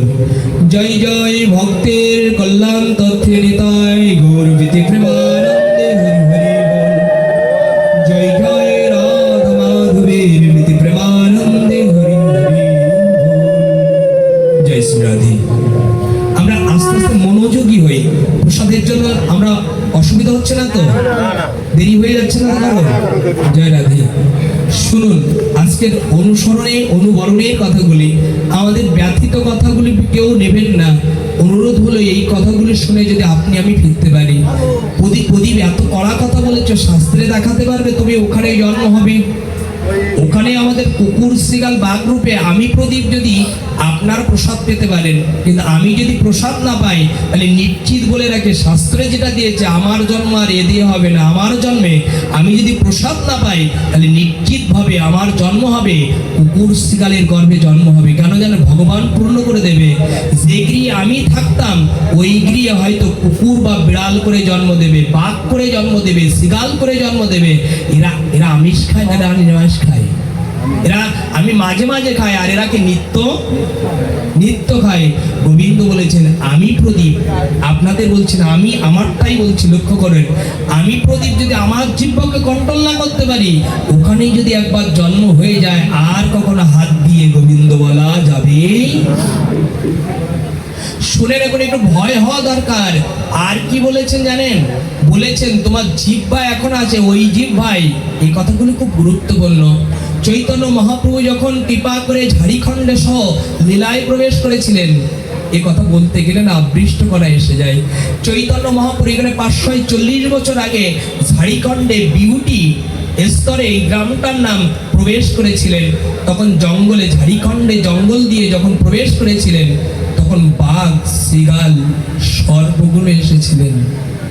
এই কথা একবার যদি ওখানে জন্ম হয়ে যায় তখন বুঝবেন, এখন বুঝবেন না। উত্তরটা কি দিয়েছে জানেন? রসগোল্লা। এখন নিরামিষ ভালো লাগছে না, হরিনাম ভালো লাগছে না, সাধু চরণ ভালো লাগছে না। কেন জানেন? কেন লাগছে না? এর একটা কারণ দেখিয়েছে। আচ্ছা, মিছিরি আর রসগোল্লা, এটা মিষ্টি না তিতো? একটু তো মিষ্টি না তিতো? আচ্ছা, কখন এই রসগোল্লা তিতো বা মিছিরি তিতো হয়? রসগোল্লাও তিতো হয়ে যায়, মিছিরিও তিতো হয়ে যায়। কখন সেটা? কখন হয়? বলেছে যদি গায়ে 104 ডিগ্রি জ্বর আসে, রসগোল্লার জায়গায় রসগোল্লা ঠিক থাকবে, কিন্তু মিষ্টির জায়গায় মিষ্টি ঠিক থাকবে। তখন মিষ্টি কেমন লাগবে? তিতো লাগবে। তো তাহলে হরিনামটাও মিষ্টি, সাধু সঙ্গও মিষ্টি, গোবিন্দ ভজাও মিষ্টি, কিন্তু যার গায়ে এরকম 4 ডিগ্রি জ্বর আছে তার কাছে এটা ভালো। 4 ডিগ্রি যা জল এসে বসেছে তার কাছে ভালো। বলে প্রদীপ, এটা কোথায় লেখা আছে? গল্প শুনতে চাই না, শাস্ত্র শুনতে চাই। এটা চৈতন্য চরিতামৃতে লিখেছে। কৃষ্ণ বলিতে যার না হয় প্রেমের অঙ্কুর, মানে প্রেম আসছে না, ভালো লাগছে না, মনে করবেন কৃষ্ণ বলিতে যার না হয় প্রেমের অঙ্কুর, বুঝিবে হৃদয়ে অপরাধ প্রচুর। এই অপরাধ থাকার কারণে, পাপ থাকার কারণে, ডিগ্রি বেড়ে যাওয়ার কারণে তোমার ভালো। কিন্তু ভালো যেদিন লাগবে সেদিন আর সময়, যেদিন ভালো লাগবে, যেদিন জ্বর সেরে যাবে সেদিন আর। কখন জ্বর সারে জানেন? এই কথাগুলি জাগতিক, তবে এর মতো শাস্ত্র। কখন জ্বর সারে? এই 2 জায়গায় জ্বর সারে। এক হলো ওই পরিবারের আপনজন ভেবে যাদের সেবা করছেন, এরা যখন একটা বাদ্যবা রুমে ফেলে রাখবে, মলমূত্র পরিষ্কার করবে না, গন্ধের মধ্যে থাকবে, একা একা পড়ে থাকবে, সারা জীবন যা সময় দিচ্ছেন, এরাই যখন দুঃখ দেবে, তখন বুঝবেন গোবিন্দ বড় ভুল করেছে। তোমার ওই গোবিন্দ সেবা না করে, চরণ সেবা না করে, সাধু সেবা না গিয়ে বড় ভুল করেছে। ওই দিন জ্ঞান ফিরবে, কিন্তু ওখানে ফিরে আর লাভ। সময় গেলে তারপর কি? এটা আমি বলছি না, আপনারা বলছেন। তাহলে আপনারা যদি বলেন, আজকে বলবেন না, এরপর থেকে ধরে রাখবেন, সময় গেলে সাধন হবে না। লালন বলে গেছেন কথা। তো যদি এই কথা সত্য হয়ে থাকে, আমার মনে হয় এই সময় গেছে বুঝেছিল কে? সময় চলে গেছে বুঝেছিল কে? বুঝেছিল লালাবাবু, যার দিন ইনকাম ছিল 52,36,000 টাকা। তিনি 6টা বিয়ারার কাঁধে চড়তেন। চড়তে চড়তে ধুপার মেয়ে যখন বলেছিলেন, বাবা বেলা যে যায়, দেখেন কে বুঝেছিল সময়ের মূল্য। বাবা বেলা যে যায়, বাসনায় আগুন দেবে না। লালাবাবু বলছে, একবার একটু থামাও, আমার কথাটা শুনতে দাও। কি বললো? তখন যুবক, তিনি রাজ্যত্ব পালন, জমিদার। ধুপার মেয়ের সন্ধ্যা হয়ে গেছে, বাবাকে বলছে, ও বাবা বেলা যে যায়, বাসনায় আগুন দেবে না। লালাবাবু বলেছে, আমারও তো বেলা যায়, আমি তো কখনো তাকাইনি। সন্তান সুখে, জমিদার সুখে, রাজত্ব সুখে আমি চলে যাচ্ছি, কিন্তু এগুলো একদিন ফেলে চলে যাব, সেদিন তো আমার সঙ্গে কেউ যাবে না। সেদিন তো আমার সঙ্গে যাবে না। ওই দিন কৃপা করে সময়ের কথা মনে যখন পড়ে গিয়েছিল, বাড়ি এসে সব খুলে ফেলে দিয়ে যুগল চরণে ত্রিভঙ্গ মূর্তি সকল শ্যামসুন্দরের চরণে পড়ে গিয়ে বলেছিল, আর কখনো আমি সময়কে অবহেলা করব না, কৃপা করে গোবিন্দ তোমার করে নাও, আর কখনো স্তর যাব। লালাবাবু আমরা তো ত্যাগ করতে পারি না। লালাবাবু 52,36,000 টাকা যার ইনকাম ছিল, এই লালাবাবু সেই দিনে সব ত্যাগ করে নদীর তটে গিয়ে গুরুদেবের সন্নিকটে দীক্ষাপ্রাপ্ত হয়ে আমার জীবনের সময় চলে যাচ্ছে। এগুলো আমি বুঝতে, এই কথা আমরা কখন বুঝবো? এই কথা শুনবো না বুঝবো? আমরা তো অনেক লীলা শুনি, অনেক জায়গায় যাই, আমাদের জীবন প্রেক্ষাপট পরিবর্তন করেন। লীলা শুনে বেশি একটা যাই, এগিয়ে যাওয়া যাবে না। লীলা শুনে কৃপা হবে, কিন্তু ওই লীলাটা যদি স্মরণ না করেন, ওটা যদি ধারণ না করেন, লীলাটা দরকার আছে। লীলা শুনে জীবন লীলা হাতকে ভগবানের চরণে দিন। একটু লক্ষ্য করুন, এই বাস্তবতার জায়গায় দাঁড়িয়ে লালাবাবুর সময় মূল্য দিল, কিন্তু আমরা সেটা দিতে পারি না। এই জায়গায় দাঁড়িয়ে আমরা যেখানে স্তরগুলোকে স্থাপনা করতে চেয়েছি, সেটা হলো আগামীতে একটু গোবিন্দ গৌর ভোজে এগিয়ে আসুন। আমরা কোথায় স্তরটা দিলাম? 3টি স্তর আলোচনা ছিল না আমাদের, মনে আছে? 3টি কি হলো? গোবিন্দ কোথায় থাকেন, আমরা কোথায় পেয়েছি? গোবিন্দ কোথায় থাকেন? হৃদয়ে থাকে। তাহলে হৃদয়টা একটু মসৃণ করতে হবে। কি করতে হবে? আচ্ছা, নিজের হাত দিয়ে কি এখানে মোছা যাবে? তাহলে আপনি মুছবেন কি করে? আমি তো মসৃণ করার কথা বললাম, কিন্তু মসৃণ করবেন কি করে? বাইরের মন্দিরটা হাত দিয়ে পরিষ্কার করা যায়, কিন্তু এই মন্দির পরিষ্কার হয়? তাহলে কি দিয়ে করবেন? এই দেখেন, এই গভীর কথাগুলো একটু উত্তোলনের দরকার আমাদের। গভীর কথা এগুলো। এই মন্দিরে গোবিন্দ আছে, ওটা মন্দির হলো, মুছবেন কিভাবে, পরিষ্কার করবেন কি করে? আচ্ছা, উদাহরণে আসি, তাহলে আমরা এই টনকটা পরিবর্তনে আসবে। আচ্ছা, আয়না দেখেছি আমরা?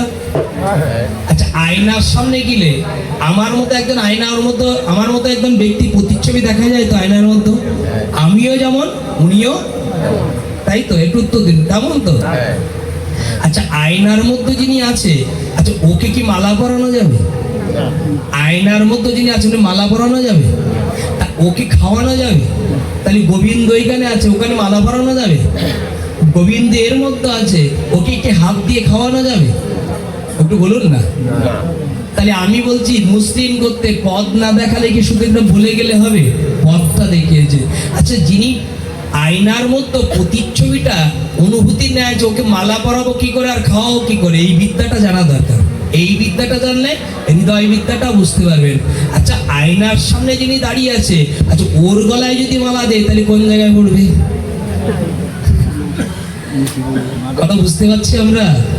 আয়নার মধ্যে যে ব্যক্তি আছে, ওকে যদি না দিতে পারি, যে আয়নার সামনে দাঁড়িয়ে আছে ওর গলায় মালা দিলে কোথায় পড়বে মালা? আর খেতে দেবো কি করে? যদি আয়নার সামনে যিনি দাঁড়িয়ে আছে তাকে যদি তুলে খেতে দেই, কোথায় যাবে? তাহলে কি আয়নার মধ্যে যিনি আছে তিনি খাবে কিনা, দেখবো কিনা? উত্তর দিয়েছে, গোবিন্দকে যদি মসৃণ করতে চাও, তুমি হয়তো তাকে দিতে পারবে না।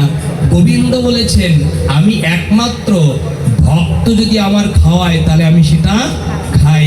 আমাকে, আমার ভক্তকে যদি কোনো ভক্ত সেবা করে, কোথায় সেবা করে? আবার বলি, কথাটা পেঁচানো। গোবিন্দ বলেছে, আমা হইতে আমার নাম কি বলো? নাম হইতে ভক্ত বড়। তো ভক্ত যদি বড় হয়, এখানে আরেকটু শাস্ত্র না আমি নিয়ে আসি।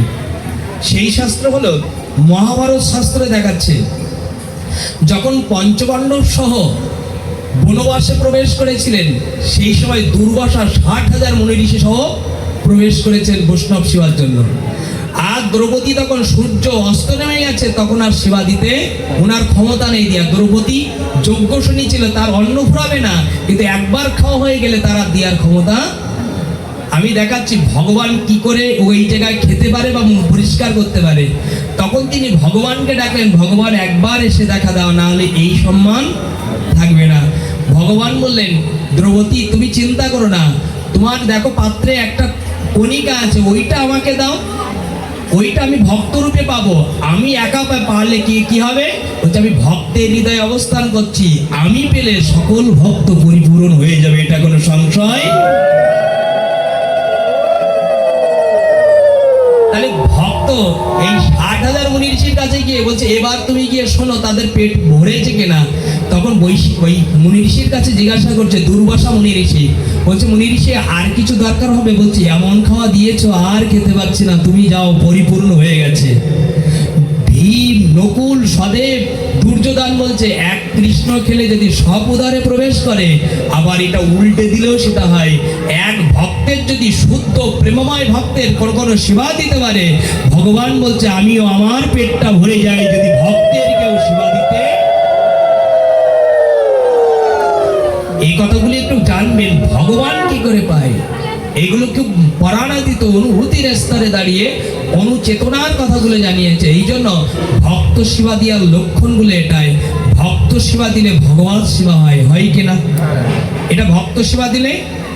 আমি এতক্ষণ যেখানে এই বৈষ্ণব সেবা কেন করছে উত্তর দিয়েছে, এই যে দীনবন্ধু দাদা তার পিতামাতা সহ পরিবার সহ যে অনুষ্ঠানটা উদযাপন করছে, ভক্তকে ডেকে আনছে, ভগবানকে কেন ডেকে আনছে তার কারণ হলো আরেকটা একটা উদাহরণ দিয়ে বলি। এখানে আপনাদের আমাদের মতো ক্ষুদ্র ব্যক্তিকে নিয়ে আসছে, কিন্তু আমরা ক্ষুদ্র হতে পারি। দীনবন্ধু দাদার কাছে আমরা এখন পরম কৃষ্ণ ভক্ত, কি না তার কাছে? সেই কৃষ্ণ ভক্ত কেন সেবা করছে? এক মাস ব্রত করে হয়তো ভগবানকে পাইনি, 1 মাস আপনারা ব্রত করেছেন, আমরাও ব্রত করেছি, কিন্তু ভগবানকে পাইনি। কিন্তু উনি বুঝতে পারছে 1 মাস ব্রত করে যদি না পাই তাহলে কোথায় গেলে পাওয়া যাবে? গোবিন্দ বলেছেন এই দেখো কোথায় ভগবান থাকে। কেন? এই বৈষ্ণব সেবার লক্ষণ। 1 মাস ব্রত করে পাইনি, কিন্তু আজকে এইখানে পেতে পারে। ভগবান বলছে হৃদ্দেশী অর্জুন, আমি হৃদয়ে থাকি। যদি ভক্তের হৃদয়ে থাকে, এখন উদাহরণ দিয়ে বলি, একটা গাভী দুর্দান্ত, অনেক বড়, অনেক দেখতে সুন্দর, বলিষ্ঠ, উনি ছেড়ে দিলে 2 দর্জন ব্যক্তিকে ধরতে পারে না মানুষ। উনি ঋষি এসে বললেন ওকে ছেড়ে দাও, ওকে ছেড়ে দাও। আচ্ছা ছেড়ে দিলে কি ধরা যাবে? কেন? এই অনুষ্ঠানটা একবার দেখে নেন। উনি ছেড়ে দিলে কি ধরা যাবে? ঋষিবার জানো না এটা 10-20 জন লোকেও ধরা যায় না। তুমি ছেড়ে দিতে বলে ধরে দেবে তো? বলছে আমি দায়িত্ব নিলাম, ও কোথাও ভগবান বলিষ্ঠ না আমরা বলিষ্ঠ? বলুন না।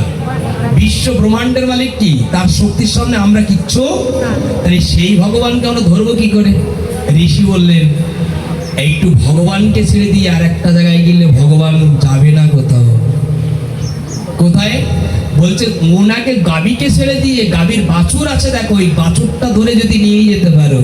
আচ্ছা বাছুর হলে যদি গাভীকেও ছেড়ে দেয়, শক্তিশালী হতে পারে গাভী, অনেক ব্যক্তিবান হতে পারে, পৃথিবী জোড়াও হতে পারে, কিন্তু যার বর্ষ নিয়ে যায় ওই গাভীকে অন্যদিকে যায়। তাহলে দীনবন্ধু দাদাকে ভুল করেছে। ভগবান তোমার 1 মাসে পায়নি, 1000 দিনে পায়নি, কিন্তু ভক্তের নিকটে যদি তুমি থাকো, সেই ভক্তের যদি আমি আনতে পারি, ভগবান তোমার না ডাকলেও তুমি আসবে, কারণ তুমি ভক্তের অধীন। তুমি ভক্তের অধীন। দীনবন্ধু দাদা এমনি এমনি না, ওনার ভিতরে জ্ঞান আছে। আমাদের গুরু ভাই উনি মাঝে মাঝে গুরু বাবা অর্থাৎ আমাদেরকে অনেক প্রেরণায় স্মরণ করে। এই গিয়ে শ্যামসুন্দর বাবাজি মহারাজ তিনি অনেকবার পদার্চন করেছে। আমরা লক্ষ্য করেছি এই জায়গায় দাঁড়িয়ে যারা এখানে শুনছেন, তাহলে গাভী যদি অন্যদিকে না যায়, তাহলে আপনারা যদি সত্য প্রেরণা এখানে ভক্ত হয়ে থাকেন, ভগবান অন্যদিকে যাবে? বলেন যাবে? প্রদীপ এখানে ভগবান আছে তুমি বলতে পারো? তোমার আবেগ মাখা কথা শুনতে চাই না, শাস্ত্র দাও। আমি এগুলো ভালোবাসি। আচ্ছা এখানে কোন শাস্ত্রে আছে ভগবান এখানে আসবে? আসুন, শ্রীমদ্ ভগবদ গীতায় লোমর্ষ মুনির পুত্র শুধু উচ্চশ্রব্বা বলে দিয়েছেন। 43 নম্বর শ্লোকে ভাগবত গীতার মাহাত্ম্য বর্ণনা আছে, আপনাদের দেখে নেবেন। বলেছেন যেখানে হয় ভাগবত পঠন, আর যেখানে ভাগবত পঠন আমি কৃষ্ণ স্বয়ং ভগবান একা আসি না। এই দেখো যেখানে ভগবান কীর্তন হয় আর শ্রবণকারী হয়, এই দুটো যদি একত্রিত হয়, গোবিন্দ বলেছেন আমি বৃন্দাবন গোলক থেকে একা আসি না, আমি রাধারানীকে বামে নিয়ে আমি কৃপা করে ওই জগতের মাঝে ভক্তকে কৃপা করার জন্য কৃপা করে দাঁড়িয়ে পড়ি। তাহলে কি ভগবান আসেন কিনা প্রমাণ দিলেন তো। ভক্ত যেখানে থাকে ভগবান সেখানে আসতে বাধ্য। কেন ভক্ত সেবা দেয় মানুষ? কেন বৈষ্ণব সেবা দেয়? কারণটা দেখেন, 1000 টাকা ব্যয় করে। এই ব্যয় করার মানে কি? মানে হলো ভক্তের নিকটেই কিন্তু ভগবানের অবস্থান। এই জায়গাগুলোকে না আমাদের একটা যে কথা বলতে ভালো লাগছে আজকে, আমার দাদু গুরু মুরারি মোহন বাবাজি মহারাজ তিনি বৃন্দাবনে 1 লক্ষ ভক্তের আয়োজন করেছেন বৈষ্ণব সেবার। কয় লক্ষ? 1 লক্ষ। তিনি তখন বেঁচে ছিলেন, আমি শুনেছি এটা। 1 লক্ষ ভক্তের আয়োজন, 1 লক্ষ বস্ত্র, দক্ষিণা এরকম, আর এক এক ভক্তের পাতে দুইজনের প্রসাদ পেতে পারবে। আপনি 5টা রুটি পান, কিন্তু 10টা রুটি দিলে পেতে পারবেন? বলুন না। আচ্ছা দিতে গেলে কি নেবেন? টাকা দিলে কেউ বলে না আমি নেব না, কিন্তু প্রসাদ দিলে একবার পেট ভরে গেলে বলে আমি নেব না, বলে আমি নেব, বলে নেব না। ওই একজন পাচ্ছে না, আরো আরেকজনের প্রসাদ দিয়ে যাচ্ছে। 1 লক্ষ ভক্তের বৈষ্ণব সেবা করেছে, 2 লক্ষ ভক্তের আয়োজন করেছে, এক একজনের পাতে ডবল প্রসাদ দিয়েছে। সবাই এতস্থ হয়ে রাগ করছে। মাইক ধরে মুরারি দাস শ্রী শ্রী 108 মুরারি মোহন দাস বাবাজি, মুরারি দাস বাবাজি এই কথায় রপ্ত করেছিলেন জীবনের এই বৈষ্ণব সেবার লক্ষণ। দেখুন, সবাই যখন রাগ করছে, উনি সামন নিয়ে বলেছিল তোমরা রাগ করো না, আমি জানি তোমরা পেতে পারবে না, কিন্তু শুনে রাখো তোমরা খেলে হবে, ভগবান খেলে হয় প্রসাদ। এই দেখো মাহাত্ম্যটা দেখো, তোমরা ভগবান খেলে হয় প্রসাদ, আর তোমরা খেলে হবে মহা প্রসাদ।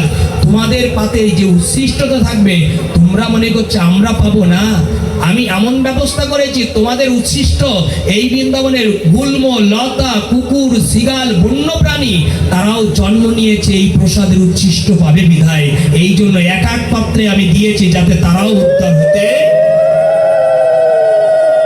বৈষ্ণব সেবা কাকে বলে? মুরারি দাস বাবাজির কাছ থেকে শিখতে হবে আমাদের, আমাদের ঘরের ব্যক্তি, কিন্তু আমরা এই আলোচনাটা অনুভব করি না। শিবা ছাড়া বাবা অন্য কিছু খুব একটা বুঝতো না, শিবা ছাড়া অন্য কিছু বুঝতো না।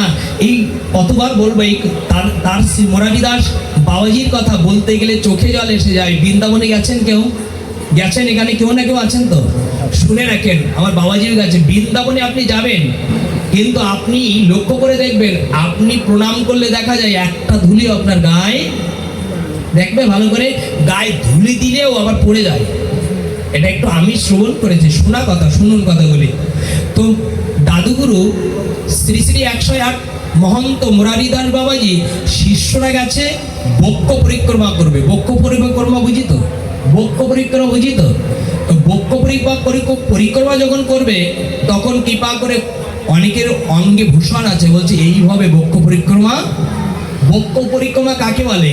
বক্ষ পরিক্রমা হলো গন্ডি খাটা, দেখেছি আমরা, গন্ডির মতো যখন প্রণাম করা হয় তখন বক্ষ পরিক্রমা বলা হয়।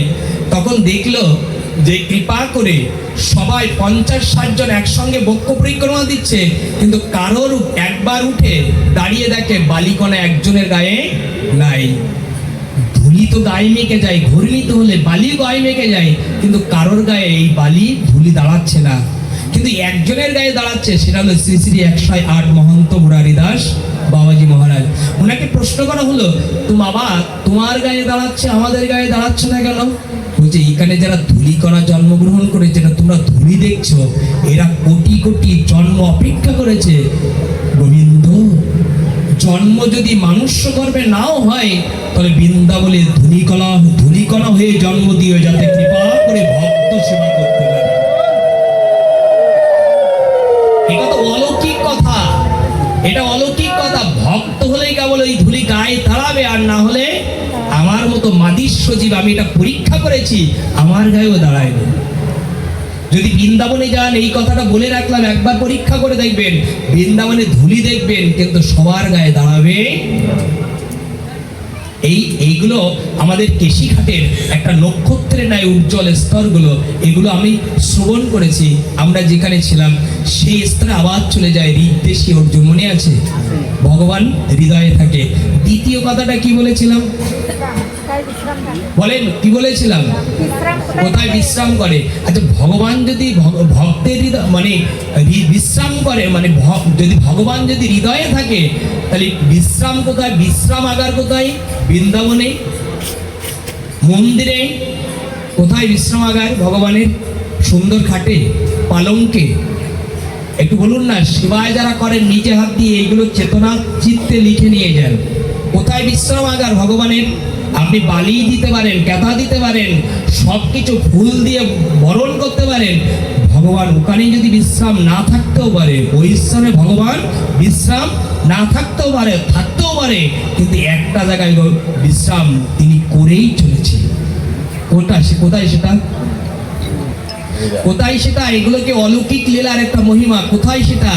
আমাদের গৌরিয়া ধানায় এইটা বর্ণনা করেছে, বিশ্ববিখ্যাত অনুভূতির একটা কথা বলেছেন, সেটা বলেছেন ভক্তের হৃদয়ে সদা। কোথায়? তাহলে কোথায় দেখেছে? পালঙ্ক না থাকতে পারে, পুষ্প পালঙ্কেও না থাকতে পারে, ভক্তের হৃদয়ে সদা গোবিন্দ বিশ্রাম কোথায় করে? প্রদীপ। এটা মুখের ভাষা বলে, আচ্ছা এটা বিশ্বাস হয় আপনাদের? বিশ্বাস হয় গোবিন্দ বিশ্রাম করে? বিশ্বাসটা ওই রকম জায়গায় হলাম, বাস্তব দেখাতে হবে, না হলে মানুষ এটা মেনে নিতে আমার হৃদয়ে অনুভব করিনি, কিন্তু ভক্তের হৃদয়ে ভগবান বিশ্রাম করে একটা দেখে নিন। সেটা হলো এই যে পঞ্চভাবের মধ্যে শান্ত, দাস্য, সখা, বাৎসল্য, কয়টা ভাব? কয়টা ভাব? ভাব কয়টা? পাঁচটা। পাঁচটা ভাবের মধ্যে দাস্য ভাব, দাসের লক্ষণ কার? দাসের ভক্ত দেখাতে পারবেন পৃথিবীর দাসকে? আমরা বলি কৃষ্ণের দাস, এটা মুখে বলি, কিন্তু দাসকে এই জায়গায় কাল লিপিবদ্ধ হয়েছে। একটু লক্ষ্য করে দেখবেন নরোত্তম ঠাকুর বিভিন্ন গ্রন্থে দাস্য ভক্তকে, সখ্যা ভক্ত হলো অর্জুন, বাৎসল্য প্রেমের অধিকারী সেই যশোমতী, প্রেমের অধিকারী হলো আমাদের রাধারানী, কিন্তু দাস্য ভক্তকে কে? মানুষের নাম লেখা আছে ওখানে, মানুষের আছে অমুক মানুষ হলো দাস্য ভক্ত, কিন্তু মানুষের এই জায়গায় কোনো লেখা, পশুর নামটা লিখে দিয়েছে, যিনি পশু তার নামটা লেখা হয়েছে এখানে। হনুমান হলো দাস্য। আমরা বলি কৃষ্ণের দাস, এটা মুখে বলি, দাস দেখতে হলে হনুমানের কাছে শিখতে হবে। আমি জানাতে চাচ্ছি যে এই স্তরে ভগবান কৃপা করে ভক্তের হৃদয়ে ভগবান বিশ্রাম করে। প্রমাণ কি? আমি প্রমাণ দিতে চলেছি, এটা রামায়ণে আছে, এবার দেখে নেন। এই জায়গায় দাঁড়িয়ে দাস হলেন হনুমান, আমাদের মতো মানুষের নামটা লেখা নেই ওখানে। এখানে যদি প্রশ্ন করা হয় তাহলে কেন মানুষের নাম লেখা নেই? দাসের লক্ষণকে শুনুন। যখন রামচন্দ্র, সীতা দেবী, লক্ষণ বননায় প্রবেশ করেছে, আর হনুমান কি করতেন? বলুন, হনুমান কি করতেন? গদাটা কাঁধে নিয়ে তারা যখন নিদ্রায় যেতেন, ওই দুয়ারে দাঁড়িয়ে থাকতেন। রামের বলতে দেরি হবে আমার কাজ করতে। দাসের লক্ষণ কি থাকে? আমার বলতে, রামের বলতে দেরি হবে কিন্তু আমার কাজ করতে দেরি। একটা যোগ্য হলে না আমরা দাসের উপাধি দেই, কিন্তু একটা থালাও এগিয়ে দিই না। আমরা আবার দাস, আমরা দাসের উপাধি দেই না, দাস ভগবানকে যাবে এমন একটা দাসের উপাধি দেই। হনুমান দাঁড়িয়ে আছে গদা কাঁধে নিয়ে, রামচন্দ্র কথা বলতে দেরি হবে কিন্তু আমার কাজ করতে। আমরা উচ্ছিষ্ট থাকলে ওগুলো তোলা যায় নাকি? আমার দাসের খাতায় বড় নাম দিয়েছে, আমি দাস। দাসের প্রণতি দেখুন। এই জায়গায় দাঁড়িয়ে উত্তর দিয়েছে গোবিন্দ সেবার জন্য শুধু এটুকু নয়, বলেছে সরল বা কঠিন স্তর যখন আসবে, জীবনকে বাজি রেখেও যে ভগবান সেবা করতে পারবে তিনি হলো দাসের অনুদাস। এবার আমরা শুনবো ভগবান কি করে বিশ্রাম করে। এই অর্থ দিয়েছে ভক্তের হৃদয়ে সদা গোবিন্দ বিশ্রাম। যখন রাজসভায় হনুমানের গলায় কি দিয়েছিল? মুক্ত মালা। আমি বিশ্রাম আঘাত দেখাচ্ছি। আচ্ছা, ভক্ত কি না হনুমান? ভক্ত না ভক্ত না? ভক্ত তো। আমরা ভক্ত না হতে পারি, কিন্তু হনুমান, এই রামচন্দ্রের কথাগুলো কি অলৌকিক কথা। যখন যুদ্ধ করেছিল রাবণের সঙ্গে, লঙ্কায় যে সমুদ্র পাড়ি দিতে হয়েছিল তো, মনে আছে? তখন প্রশ্ন করেছে একজন ঋষি উদাহরণে, বলছে রাম তুমি মানুষ বানাতেও পারো, পশু বানাতেও তোমার হাতে সব, তা তুমি যুদ্ধে যাবে রাবণের সঙ্গে, তুমি কেন পশুদের নিয়ে গেলে? তুমি কেন রাবণের সঙ্গে যুদ্ধ করতে গিয়ে পশু অর্থাৎ জাম্ববান, হনুমান, বানরদের নিয়ে গেলে, মানুষকে নিয়ে যেতে পারোনি? কথা বোঝা গেল? তুমি মানুষ বানাতে পারোনি, তাদের মানুষ করে নিয়ে যেতে পারোনি। এটা কঠিন কথা বলি, শোনেন। আর রামচন্দ্র বলেছে শুনবে, যেখানে যুদ্ধে যাবে এই জায়গাটা হলো স্বর্ণ দিয়ে গড়া। কি দিয়ে গড়া ছিল? লঙ্কাটা কি দিয়ে গড়া? স্বর্ণ। নাগরিক মানে রাবণের যে প্রাসাদটা ছিল সব স্বর্ণ দিয়ে গড়া। মানুষের চেয়ে এরা পশুরা ভালো। কেন জানো? মানুষের চেয়ে পশু এই জায়গায় ভালো, এর কারণ হলো পশুরা স্বর্ণ দেখলে লোভ হবে না, স্বর্ণ দেখলে ভেঙে চুরে বাড়ি নিয়ে আসবে না। এই জন্য পশুদের নিয়ে গেলে ওদের ওরা লোভ হবে না, কেন মানুষের লোভ হবে।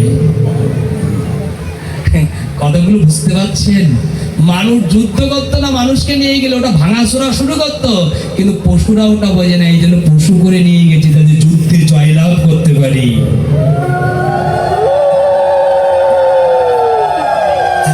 কথাগুলো প্রাণাতীত চলে আসছে।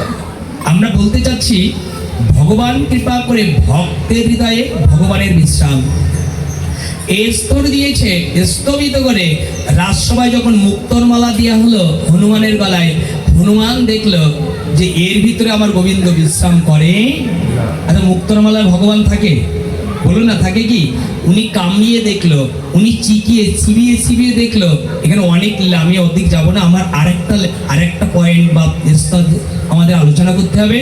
তখন উনি চিবিয়ে চিবিয়ে ফেলে দিলে এই যে লক্ষণ ঠাকুরের রাগ হচ্ছে, প্রশ্ন করেছে, তোমার এর মধ্যে যদি বিশ্রাম না করে, রাম নাম না থাকে, তাহলে তোমার প্রভু রামচন্দ্র কোথায় থাকে?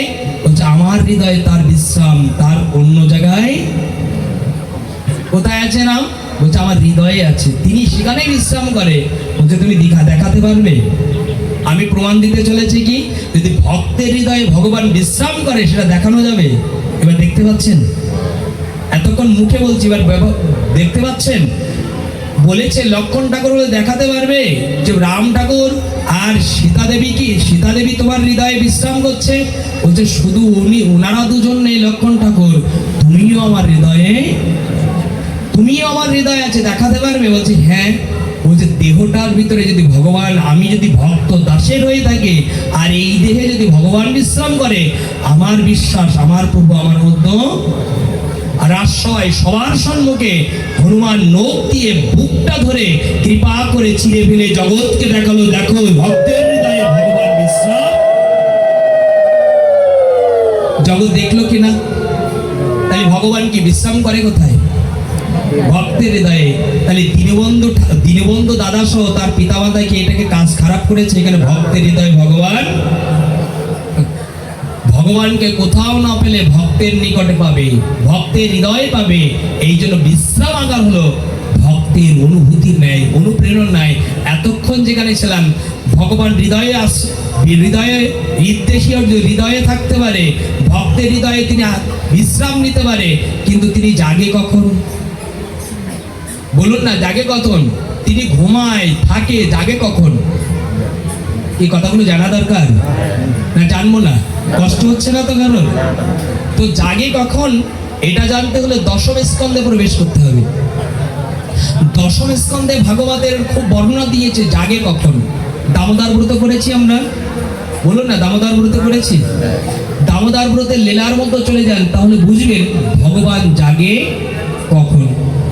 আচ্ছা, ভগবানকে ঘুমিয়ে রাখে, ভগবানের বয়স তখন 3 বছর 4 মাস। কয় মাস বলেছি? 3 বছর 4 মাস। এই 3 বছর 4 মাস যখন ভগবানকে নিদ্রিত ঘুম পাড়িয়ে মা কি করছে? ভগবানের জন্য নবনী, একটু বলুন না কি করছে?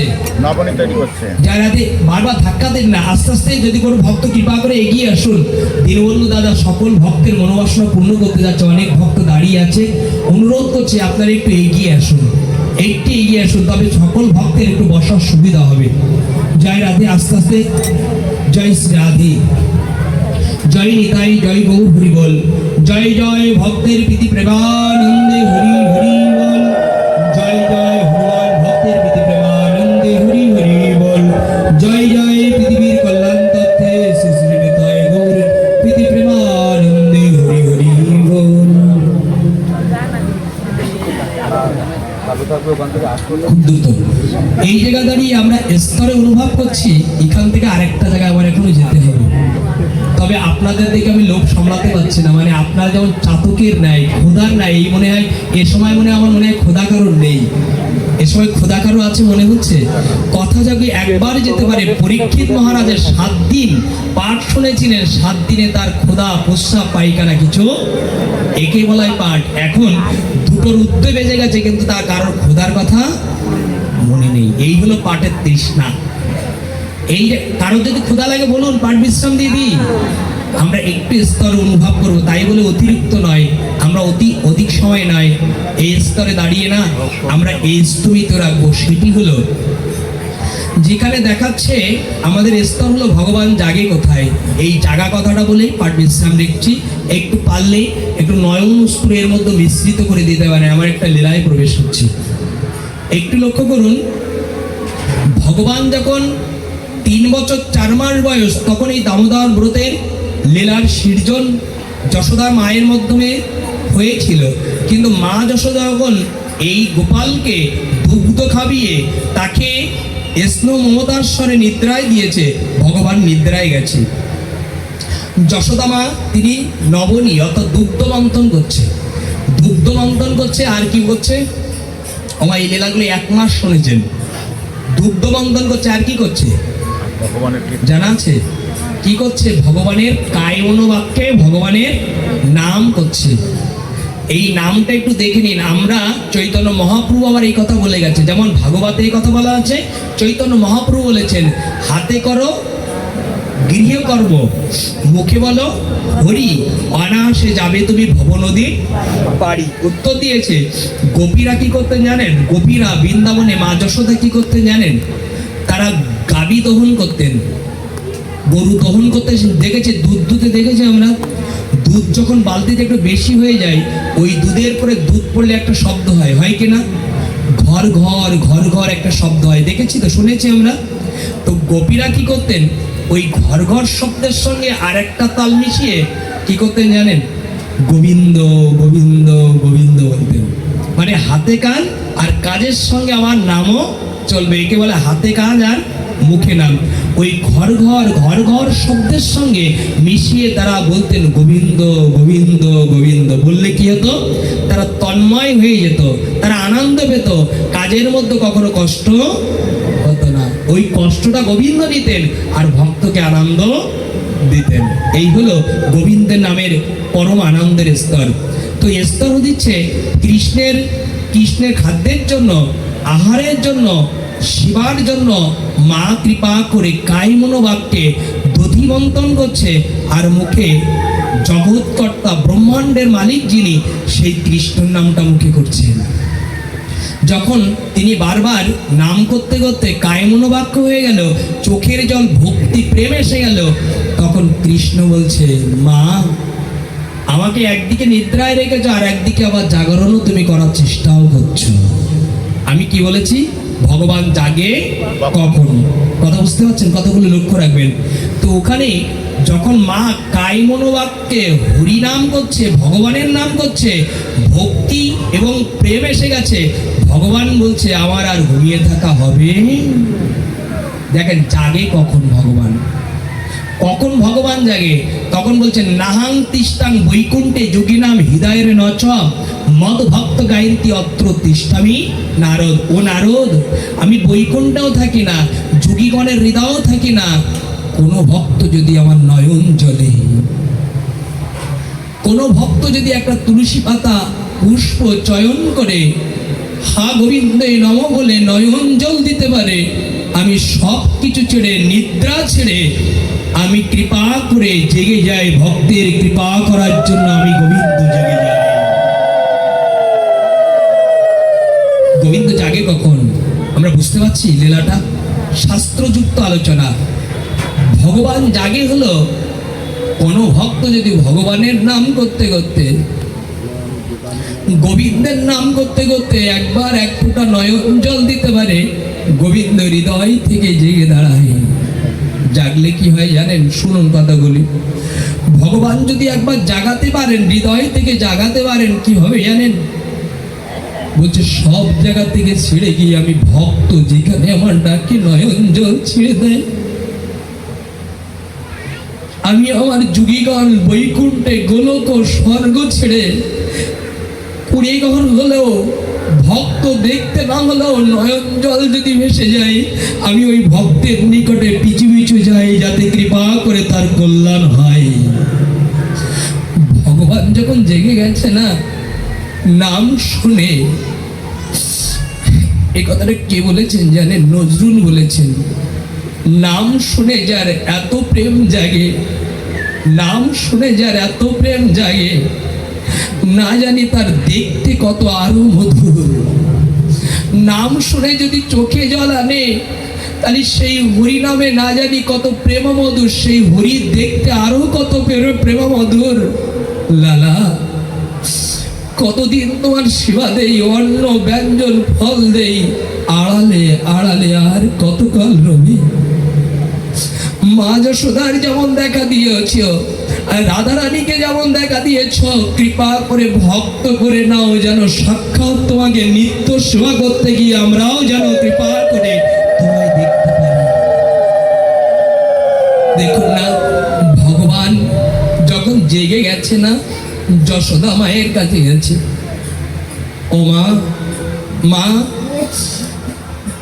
এবার মা পিছন দিকে দেখলো যে আমি এক্ষুনি ঘুমাই, একটু আগে আমি ঘুমাই সন্তানকে রেখেছি, উনি জেগে গেছেন। জেগে কি করলেন জানেন? অপ্রকৃত লীলা কথা দশম স্কন্ধে মা মা বলতে ডাকতে ডাকতে দধিবন্ধন করছে যে দণ্ডটা, যে লাঠিটা, এই লাঠিটা গিয়ে কৃষ্ণ চেপে ধরেছে। চেপে যখন ধরেছে তখন যশোদা মা বলছে, ওরে কৃষ্ণ, আচ্ছা তুই বলতো এই দণ্ডটা চেপে ধরলে আমার সব কাজ বন্ধ হয়ে যাবে, এই বুদ্ধি তোর কোথা থেকে এলো? কে বলছে কথা? মা যশোদা। দণ্ড চেপে ধরলে আর দধিবন্ধন করা যাবে? দণ্ড মানে লাঠিটা বারবার ঘোরাচ্ছে, নবনী উঠছে, ওই দণ্ডটা কৃষ্ণ চেপে ধরেছে। তখন যশোমতী মা বলছে, এই দণ্ড চেপে ধরলে আবার কাজ বন্ধ হয়ে যাবে, এই বুদ্ধি তোর কবে থেকে এলো?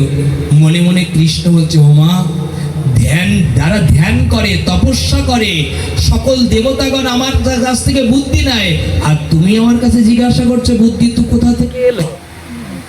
তুমি আমার কাছে জিজ্ঞাসা করছো যে বুদ্ধি কোথা থেকে এলো?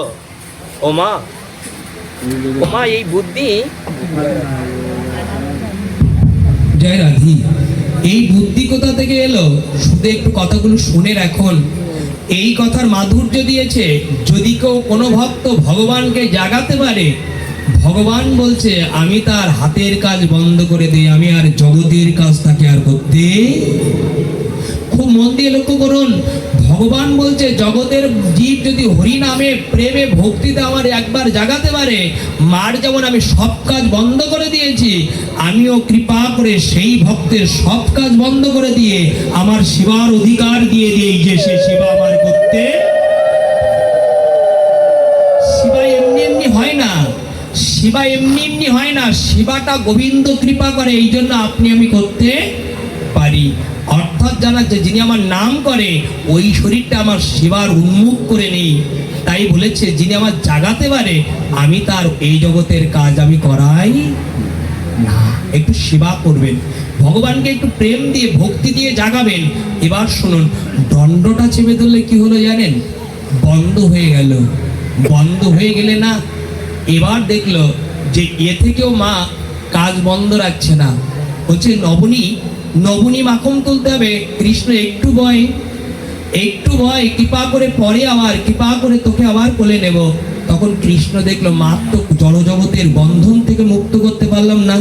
কৃষ্ণ উত্তর দিয়েছে, মা এবার আমি কাজ বন্ধ করে দিলে তুই বন্ধ হলে না।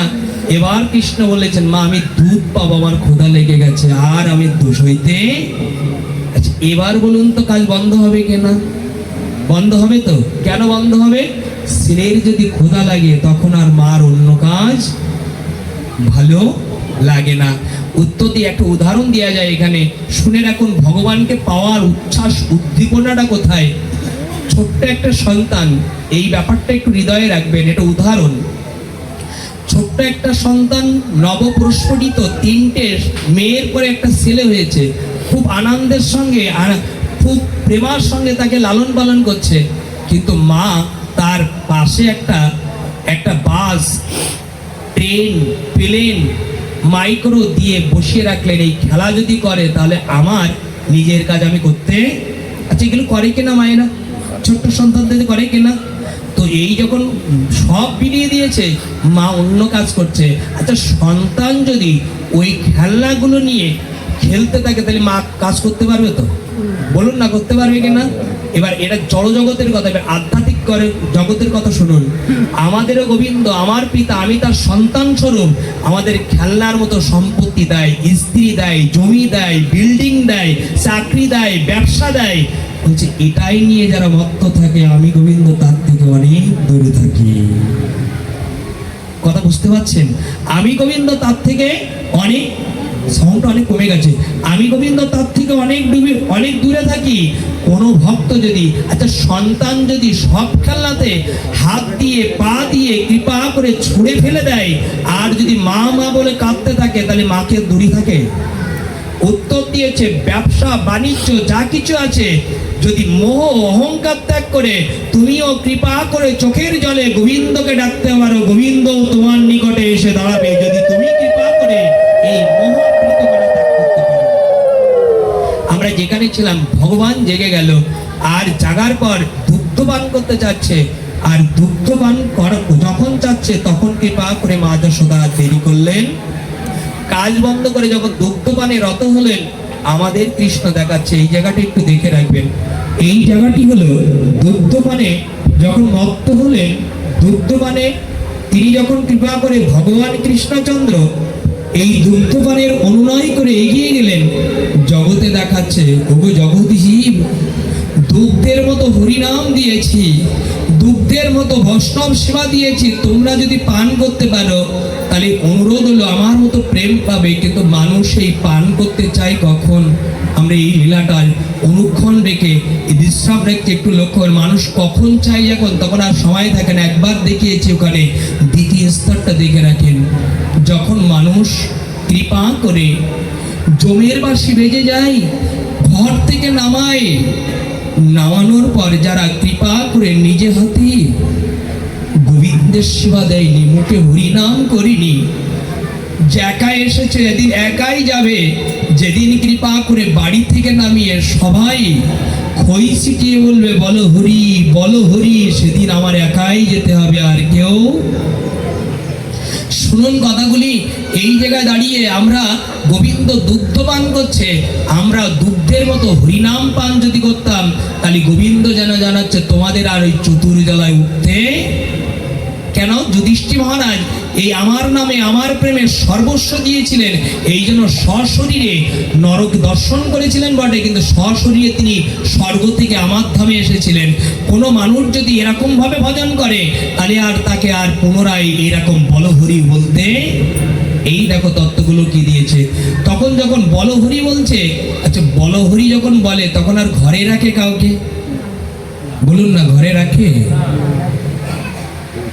চতুর্দলায় তুলে, যার মা চলে গেছে, বাবা চলে গেছে, সবাই চতুর্দলায় গেছে, আমারও একদিন চতুর্দলায়, আমারও একদিন যেতে হবে।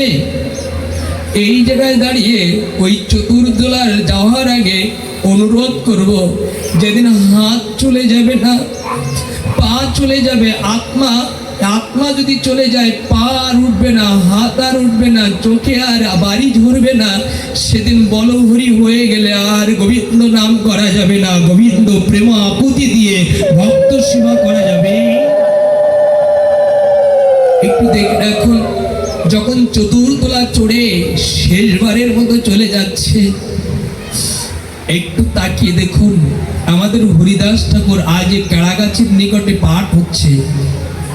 এই গদখালি গ্রামের অনুরাগে এই হরিদাস ঠাকুরের যখন কৃপা করে সেই গোবিন্দ তার হাতে করে নিয়ে গিয়েছিল, আর আমরা দোলাই করে নিয়ে যাই, যখন শ্মশান ঘাটে নিয়ে যায় না, কৃষ্ণচন্দ্র স্বয়ং চৈতন্য মহাপ্রভু দেখাচ্ছেন, ওগো আজকে হরিদাসের কেউ ছিল না। হরিদাসের কেউ ছিল? একটু উত্তর দিন না, হরিদাসের কেউ ছিল? আমাদের সব আছে কিনা? আমাদের পুত্র আছে, পরিবার আছে। হরিদাস দেখালো, তোমরা ভরসা করছো মৃত্যুর সময় তোমার সন্তান দেখবে, আর আমার হরিদাস বলেছে আমার দেখার মতো গোবিন্দ ছাড়া আর কেউ। আমার মৃত্যুর পরে, আমার মৃত্যুর সময় একমাত্র আমার চৈতন্য মহাপ্রভু ভগবান দেখবে, অর্থাৎ যার কেউ নেই তার ভগবান আছে, যার কেউ নেই তার ভগবান আছে। আমরা এই কথা বলতে পারি না, কিন্তু হরিদাস বলেছে প্রভু আমার তাকিয়ে দেখো, আমার বলতে তুমি ছাড়া আর কেউ। চৈতন্য মহাপ্রভু যখন কৃপা করে হরিদাস যখন চলে গিয়েছিলেন, বাহুডে রেখেছিলেন তার দেহটা, রাই রামানন্দ ভট্ট রঘুনাথ বলেছেন, ওরে ওরে রাই রামানন্দ ভট্ট রঘুনাথ, তোরা জানিস আমি হরিদাসকে কেন কোলে করে নিয়েছি, চালি সাজাইনি? বলেছি কেন প্রভু? তার একটাই কারণ, যতবার হরিদাসের কাছে যেতাম না, যতবার হরিদাসের কাছে যেতাম, তিনি বলছো আমি নিচ জাতি, মিলেচ্ছ হয়তো বা, তুমি আমাকে স্পর্শ করবে না, দূরে থাকবে না, এই সমাজ তোমাকে দূরে ঘৃণায় দেখবে। আমি যতবার দেখে যেতাম ততবার আমাকে ফিরিয়ে দিত। আজকে আর কেউ হরিদাস থেকে ফিরিয়ে দেবে না। হরিদাস আর একবার বলবে না আমাকে স্পর্শ করো না। তাই আমি কৃপা করে, বারবার কৃপা করে হরিদাসের প্রসাদিত দেহটা পেয়ে পরম আনন্দ পেয়েছি, বারবার তার নিকটে আলিঙ্গন করতে পেরেছি। যাচ্ছে, আমি এই দেহ নিয়ে আলিঙ্গন করতে পারছি কিন্তু বেঁচে থাকতে পারিনি। এর উল্টোটা কি জানেন? এর স্তর দিয়েছে এখন কাউকে আপনি পদধূলি নিতে পারবেন, কারোর জড়িয়ে ধরে আলিঙ্গন করতে পারবেন, এই মুখে হরিনাম করতে পারবেন, এই চোখে হরিনাম হরি বলে বস্ত্র বিসর্জন দিয়ে ভগবানকে নামাতে পারবেন। কিন্তু যেদিন আপনার আমার বল হরি হয়ে যাবে, যেদিন আমার জমের দুয়ারে যেতে হবে, আমার কৃপা করে আর গৌর ভজন হবে না, আর হরি বলে কাদা হবে না, আর গোবিন্দ প্রেমে ভাসা যাবে না। হরিদাস দেখালেন যদি ভজন করতে হয় বল হরি, বলার আগে ভজন করো। আমরা ভজন করি না, আত্মীয় স্বজন পরিবার নিয়ে মগ্ন থাকি, নিজের সন্তান নিয়ে প্রেমে উচ্ছ্বাস থাকি, গোবিন্দকে ভজন করি না। আজ দেখাচ্ছি কি দেখাচ্ছে, আমার চেতনা ফেরে কোথায় গেলে। আপনি আমি যখন চিতায় পুড়ব, আচ্ছা চিতায় পুড়লে দেহটা পুড়ে যায়, আত্মা পড়ে? বলুন আত্মা পড়ে? আত্মা পড়ে না। আত্মা অজামিলের সাক্ষী দিচ্ছে, আত্মা না ওখানেই থাকে। আর ওখান থেকে যখন শোনে না, কি শোনে? শব্দ তো শুনে রাখুন। আত্মা শোনে সবাই কীর্তন করতে করতে, আত্মীয় পরিজনরা যাদের আপনি ভর করে বিশ্বাস করেছিলেন, ওরা শ্মশান ঘাটে আপনার ডেড বডিটা, সব দেহটা যখন পুড়ে যাবে, তখন আর কেউ থাকে? আর কেউ থাকে বলুন তো বাবা? শ্মশান ঘাটে তাকে দেরি হয়ে গেলে মা খুঁজতে যায়, এখন কেউ বাবা খুঁজতে যায়। কিন্তু শ্মশান ঘাটে আপনি আমি যখন দুপুরের পরে পুড়ে সন্ধ্যা নেমে আসবে, শ্মশান ঘাটে কেউ দীপ জ্বলতেও দাঁড়াবে? গোবিন্দ বলেছে এই দেখো, দেখে নাও, তোমার নিজের সন্তানটা না, যার আদর স্নেহ দিয়ে বড় করেছ, সেই সন্তান চিতা জ্বালাবে, সেই সন্তান চিতা নেভাবে, সেই সন্তান কলসিটা ফাটাবে। ফাটাই তো? বলুন না ফাটাই কিনা? ওই সন্তান কলসিটা ফাটিয়ে কি বলে জানেন? ওই দিকে আর কি বলে বাবা? ওই দিকে আর তাকাতে নেই। আমার গোবিন্দ ওই পাঁচ থেকে বলেছে, ওগো জীব, তোমার সন্তানকে বড় স্নেহ মমতা দিয়ে অনেক বড় করেছ, তুমি দেখে নাও তোমার সন্তান বলে যাচ্ছে ওই দিকে তাকাতে নেই। এখন তোমার আপনজন কে হবে? একবার ভাবুন, যেদিন আপনি আমি আমরা চিতায় চলে যাব, সেদিন আমাদের আপন কে হবে? গোবিন্দ বলেছেন একটা দ্বীপ নিয়ে সন্ধ্যায় দামোদর ব্রতে যেজন আমার জন্য একটা দ্বীপ জেলে দিয়েছে, যেজন ঠাকুর ঘরে গিয়ে গোবিন্দায় নম বলে প্রত্যেকদিন একটা তুলসী পাতা দিয়েছে, যেজন কৃপা করে আমার জন্য সর্বস্ব দান করেছে, যার নিজের সন্তান ত্যাগ হয়ে গেল, আত্মীয় চলে গেল, প্রতিবেশী চলে গেল, শ্মশানে আর দীপ জ্বালতে না থাকলো, সন্ধ্যার পরে যে ভক্তরা আমার জন্য কাঁদে, আমার জন্য সর্বস্ব দিয়ে দেয়, আমি গোবিন্দ কথা দিলাম সবাই চলে গেল, আমি তার জন্য দীপ নিয়ে দাঁড়িয়ে থাকবো। কৃপা করে ঘরের ছেলে ঘরে আসার জন্য আমি গোবিন্দ দাঁড়িয়ে থাকবো। আমি অনুরোধ করছি আপনাদের চরণে, এই দিন আসার আগে, এই দিন আসার আগে, বল হরি বলার আগে আমরা একটু ভজনে আসি, প্রসাদের মুখী হই, ভগবানকে জাগাই, গোবিন্দ নামের লাহরিতে প্রেমানন্দের অনুভূতি জাগাই। এখানে যারা আছেন সবাইকে অনুসরণে বলবো, একটু জেগে দাঁড়ান। জগতে অনেক কাজ করেছেন, অনেক সময় দিয়েছেন, অনেক ছুটেছেন, এর সময়গুলো নষ্ট না করে সামনের দিনগুলো না গোবিন্দের সেবার জন্য দিয়ে দিন। আজ দীনবন্ধু দাদা সহ আজকে যাদের এই পরলোক কামনার জন্য এই অনুষ্ঠান, বল্লভ পাল দাদু এবং শোভারানী পাল, নিমাই পাল এবং বিমালা পাল, তাদের আত্মার জন্য তথা এই দামোদর ব্রতে বিশ্রামের জন্য যে আজ এই হরিকথার আয়োজন, গোবিন্দের কাছে জানাই গোবিন্দ, এই দীনবন্ধু দাদা সহ পরিবারের তাদের জাটা কাকারা সবাই মিলে যে অনুষ্ঠান দিয়েছে, গোবিন্দ তুমি তাদেরকে কৃপা করে জ্ঞান দিও, ভক্তি দিও, চেতনা দিও, যেন কৃপা করে তারা আগামী বছর এর চাইতে শত সহস্র গুণে গুণান্বিত করে তারা যেন কৃপা করে বৈষ্ণব সেবারে অপরম আয়োজন করতে পারে, তারা যেন এই পরম আয়োজন করতে পারে। দ্বিতীয়টা বলি গোবিন্দ, যেদিন আপনি এখানে কৃপা করে গোবিন্দ আছো, হে রাধা মাধব, তোমার জন্য মিনতি বা নিবেদন যে জানিয়ে রাখি, যে ভক্তগুলো এই তোমার কথা শ্রবণ করতে এসেছে চোখের জলে ভেসে গেছে, কৃপা করে ভিখারি যদি কারো দুয়ারে দাঁড়ায় সে যেমন ফিরায় না, আমরাও তোমার চরণে এসে ভিক্ষা যাচ্ছি প্রভু। যেদিন আমার বলভুরি বলতে বলতে একা চলে যেতে হবে, আমার এই ভিক্ষা দাও প্রভু। যেদিন আমার বলতে আর কিচ্ছু থাকবে না, সব রেখে আমার একা বিদায় নিতে হবে। আজ যারা ভাগবত কথা শ্রবণ করতে এসেছে চোখের জলে ভেসে গেছে, গোবিন্দ সেদিন কৃপা করে আপন মনে করে নিজে হাতে ধরে কৃপা করে সকলকে ভবনদীর ঘাট পার করে দিয়ে তোমাকে কৃপা করে হরিনাম করার সুযোগ করে দিও।